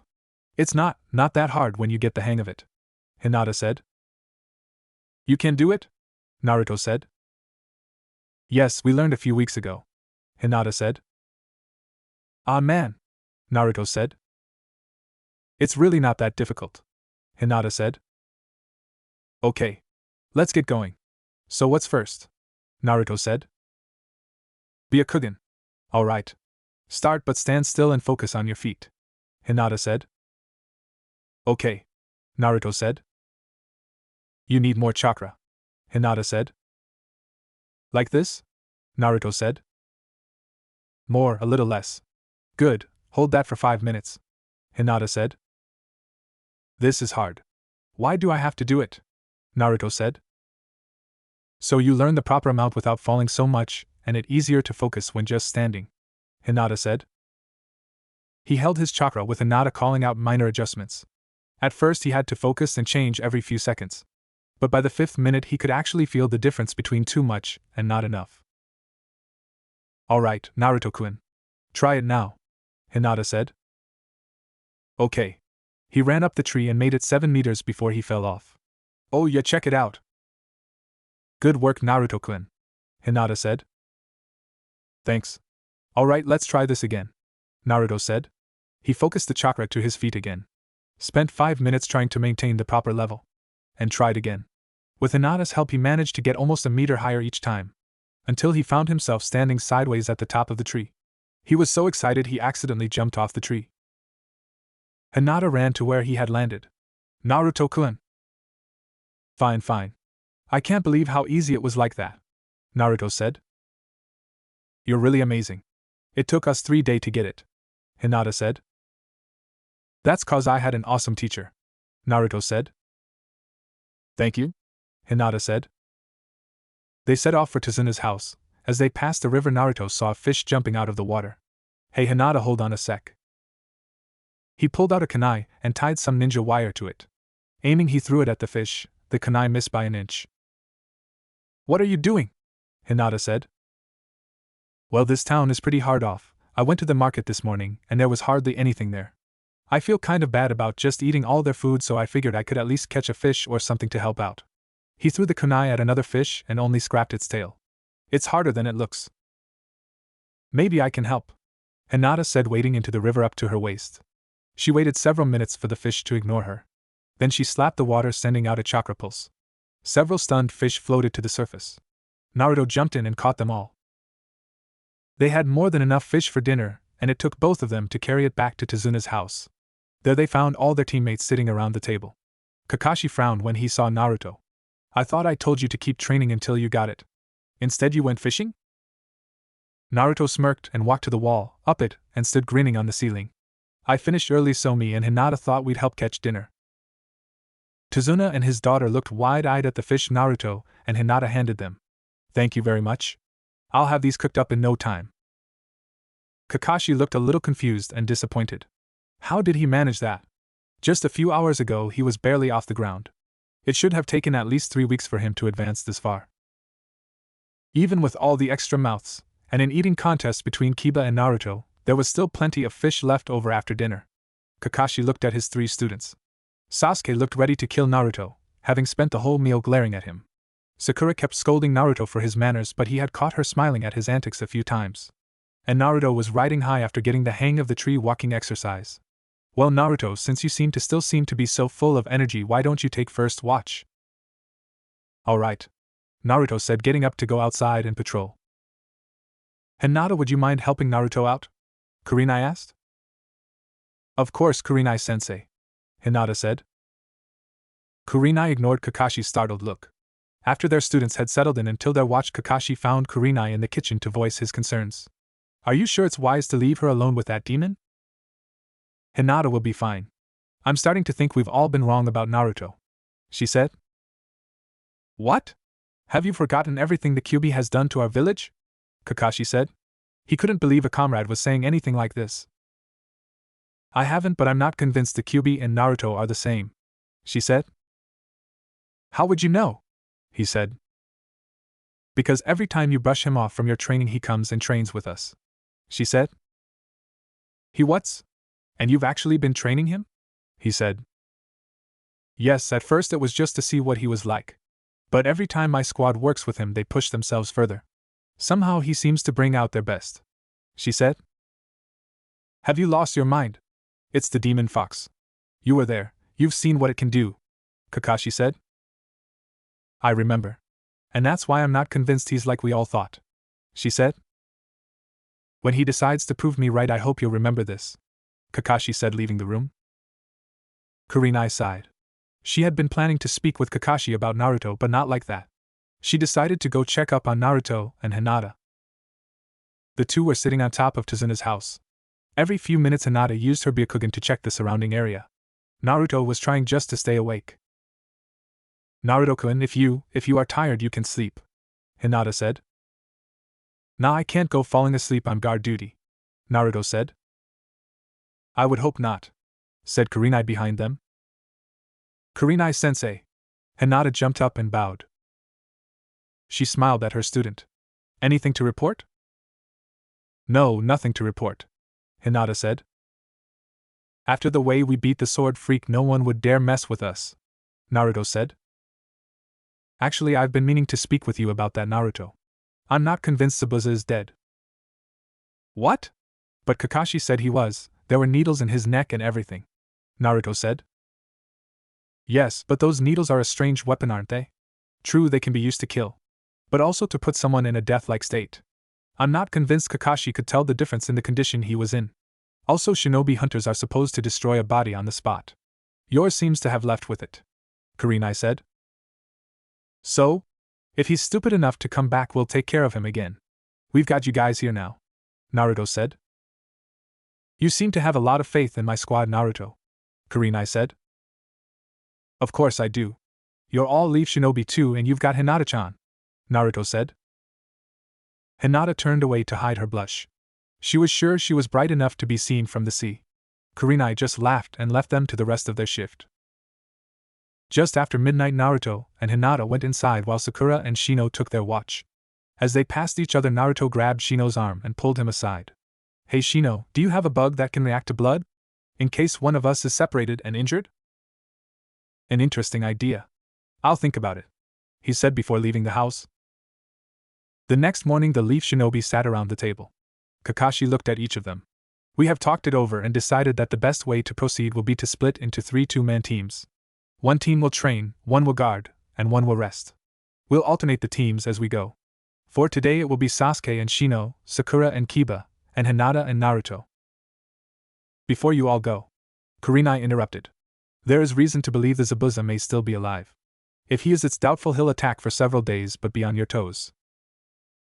Hinata and Naruto were assigned first guard duty. They escorted Tazuna to the bridge. He looked at them apprehensively. Great, a brat and a girl who looks like she'll faint at the first sign of trouble. Hey, you take that back. Hinata-chan is a better fighter than me, Naruto said. Oh, getting defensive. She your little girlfriend? He said. Yeah, as a matter of fact she is. Got a problem with that? Naruto said. Well, first, she's too good for you, and second, that little announcement of yours seems to have killed her, Tazuna said, pointing at a fainted Hinata. Hinata? Oh man, this is so not good, Naruto said, running around trying to figure out what to do. Tazuna caught him by his jacket collar. Calm down. Just pick her up and carry to the bridge. I'm sure she'll come around soon. Oh right, good thinking. Guess the booze hasn't rotted all of your brain after all, Naruto said, picking up Hinata and shifting her to his pack. Hey, watch it, brat.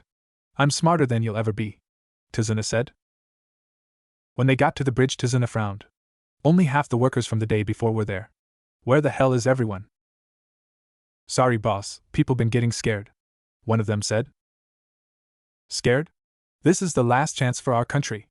And the only paying job around. How are we ever gonna finish if everyone gets scared and runs away? Have some pride, Tazuna said. Most of the workers hung their head. A few more took off their hard hats and left. Naruto growled at them. Come on, have a backbone. What the hell would you know, kid? Tazuna said. Naruto made a dozen shadow clones. I know I'm not afraid to get my hands dirty. Hinata awoke laying against a stack of metal support beams. Tazuna sat on top of them looking over plans and drinking deeply from a bottle. Oh, finally come around? Hinata blushed and bowed deeply. I am very sorry. Relax. The look on the brat's face was worth it. Plus you looked pretty cute when he carried you here, Tazuna said. Naruto-kun, he carried me? Hinata said. Of course, did you think you walked here while you were out? Tazuna said. Where is he now? Hinata asked. Tazuna jerked his thumb toward the end of the bridge. Several Narutos were carrying supplies to the workers. Handy trick he has. Would have been in trouble otherwise. So many works quiet cause they were afraid. He spit on the ground. Spineless bastards. I am sure they had a reason, Hinata said. Yeah, cause they lost their nerve. Without this bridge this country's as good as dead. He took a long drink. Guess while he's working I'm stuck with you as a guard.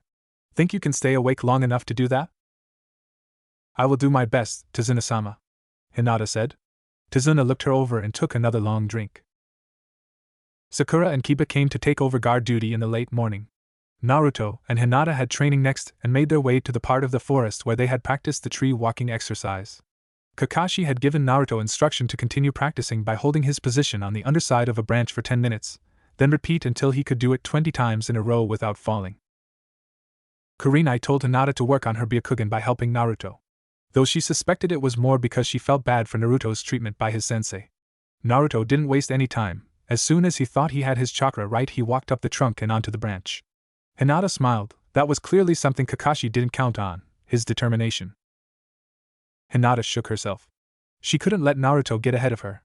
Focusing her own chakra, she joined him on the branch, practicing maintaining her Byakugan and footing. Compared to some of her clan's training methods, it wasn't particularly difficult. By the end of 10 minutes, Naruto was sweating. By 20 his legs were shacking on the branch, and he practically fell to the ground when he let go. Naruto-kun, maybe we should break for lunch? Hinata said. We can do that, Naruto said. Of course.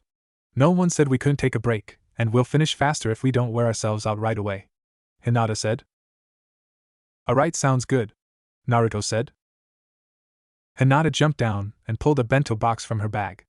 Inside were several slices of grilled fish. Naruto bit into one. This is good.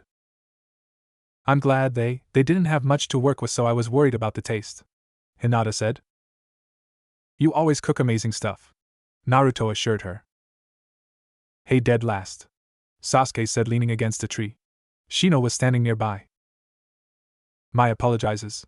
He insisted on coming and I felt it was best I accompany him, Shino said. Sasuke, what are you doing here? Naruto said. I want you to show me your jutsu, Sasuke said. I already told you I'll teach you if you teach me one of yours, Naruto said. And I said no way in hell. I am an Uchiha, the elite of the village. You should be begging on your hands and knees to teach me. He looked at Hinata. Instead of having a picnic with one of those pale-eyed freaks. Don't talk about Hinata that way, Naruto said. Did I upset the no-named loser? Fine, show me how angry you are. Well, do it right now. When I win, you show me your jutsu, Sasuke said. Fine, if you win I'll show you my ultimate jutsu, but if I win you'll teach me one of your fire ones, Naruto said. Like that'll ever happen, but fine, Sasuke said. Naruto-kun. What about your training? Hinata said. No problem, sparing is part of training, besides you said it was alright to take a break, Naruto said.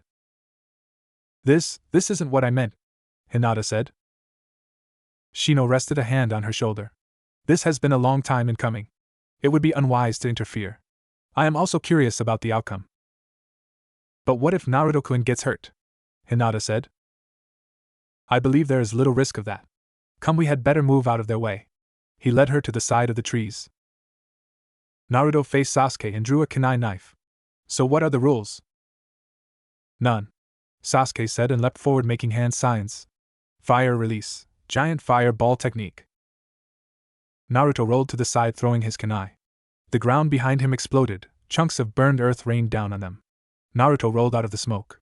Sasuke spun in midair, deflecting Naruto's kunai and launching several of his own.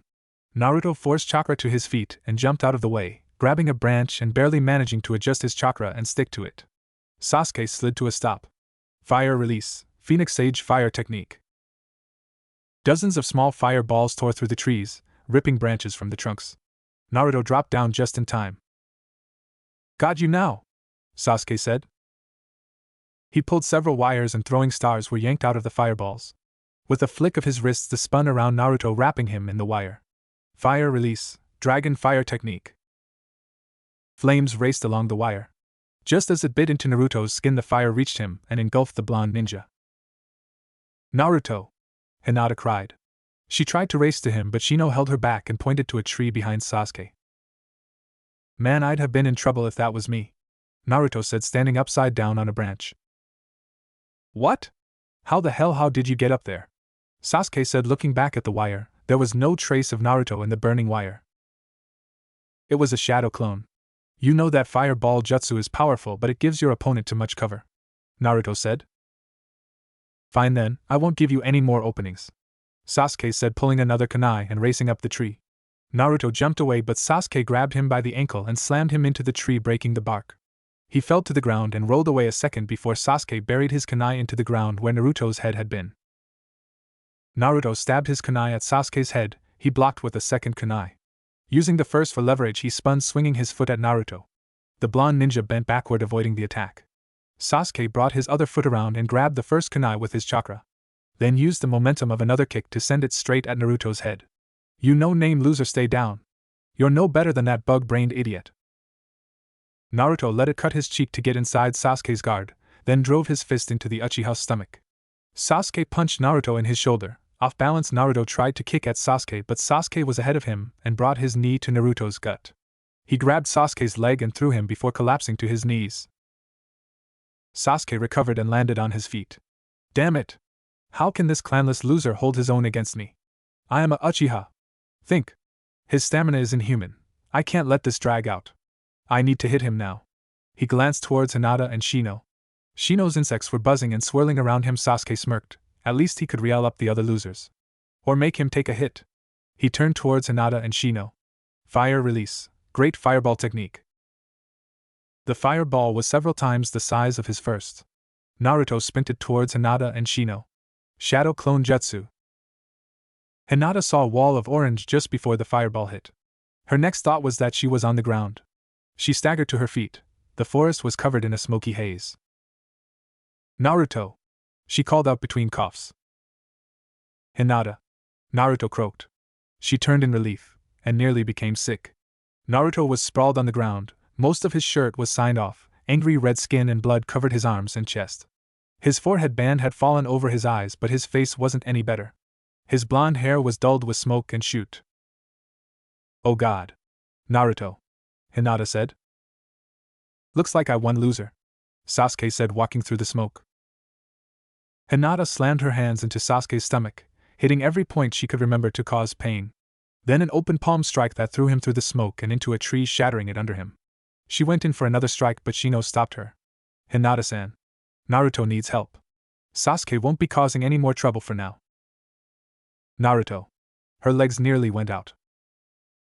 You are faster, go get Kurenai-sensei. Hurry. Shino said. As he finished, Hinata moved faster than he had ever seen her. He turned towards Naruto and examined his injuries. Shino. Naruto croaked.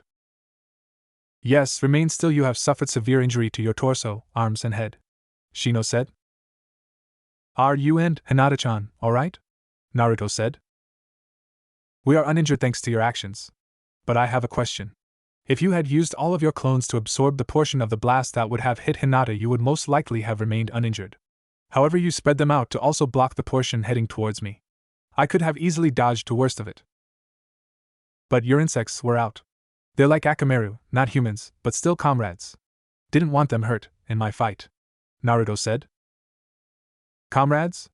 A few of my clan's insects that few chose. He went to Hinata's pack and pulled out a jar of healing cream she had made. He quickly calculated it wouldn't be enough. He walked back and held out his hands. Insects began to swarm over Naruto.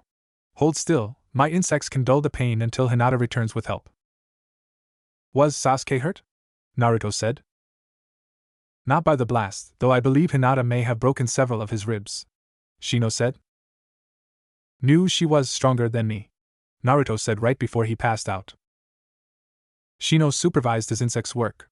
I believe you are wrong in your assessment, Naruto. She is stronger because of you. The trees blurred as Hinata leapt from branch to branch, forcing chakra out her feet. The path back to Tazuna's house seemed impossibly long. She kept picturing Naruto in her mind, and each time the scene became worse. When she finally arrived at Tazuna's house and burst through the door, Naruto's image was just a gasping, burned skeleton. Kurenai was sitting at the table with Kakashi. They both stared and the panting Hinata. Naruto's been hurt badly. Hinata turned to run back, but Kakashi grabbed her arm. What about Sasuke? Please. Naruto needs help, Hinata said. Sasuke. Is he alright? Kakashi said. His hand was yanked off of Hinata. Kurenai held his wrist tightly. He felt the bone threatening to break. Let's go, Hinata. Kurenai followed Hinata through the forest. She was impressed with her student's speed. Even Kiba would have trouble keeping up. Hinata, what happened? Sasuke challenged Naruto to a duel to try and force Naruto to teach him his clone jutsu. They were pretty even. Sasuke's skills were better, but Naruto was wearing him out. So he decided to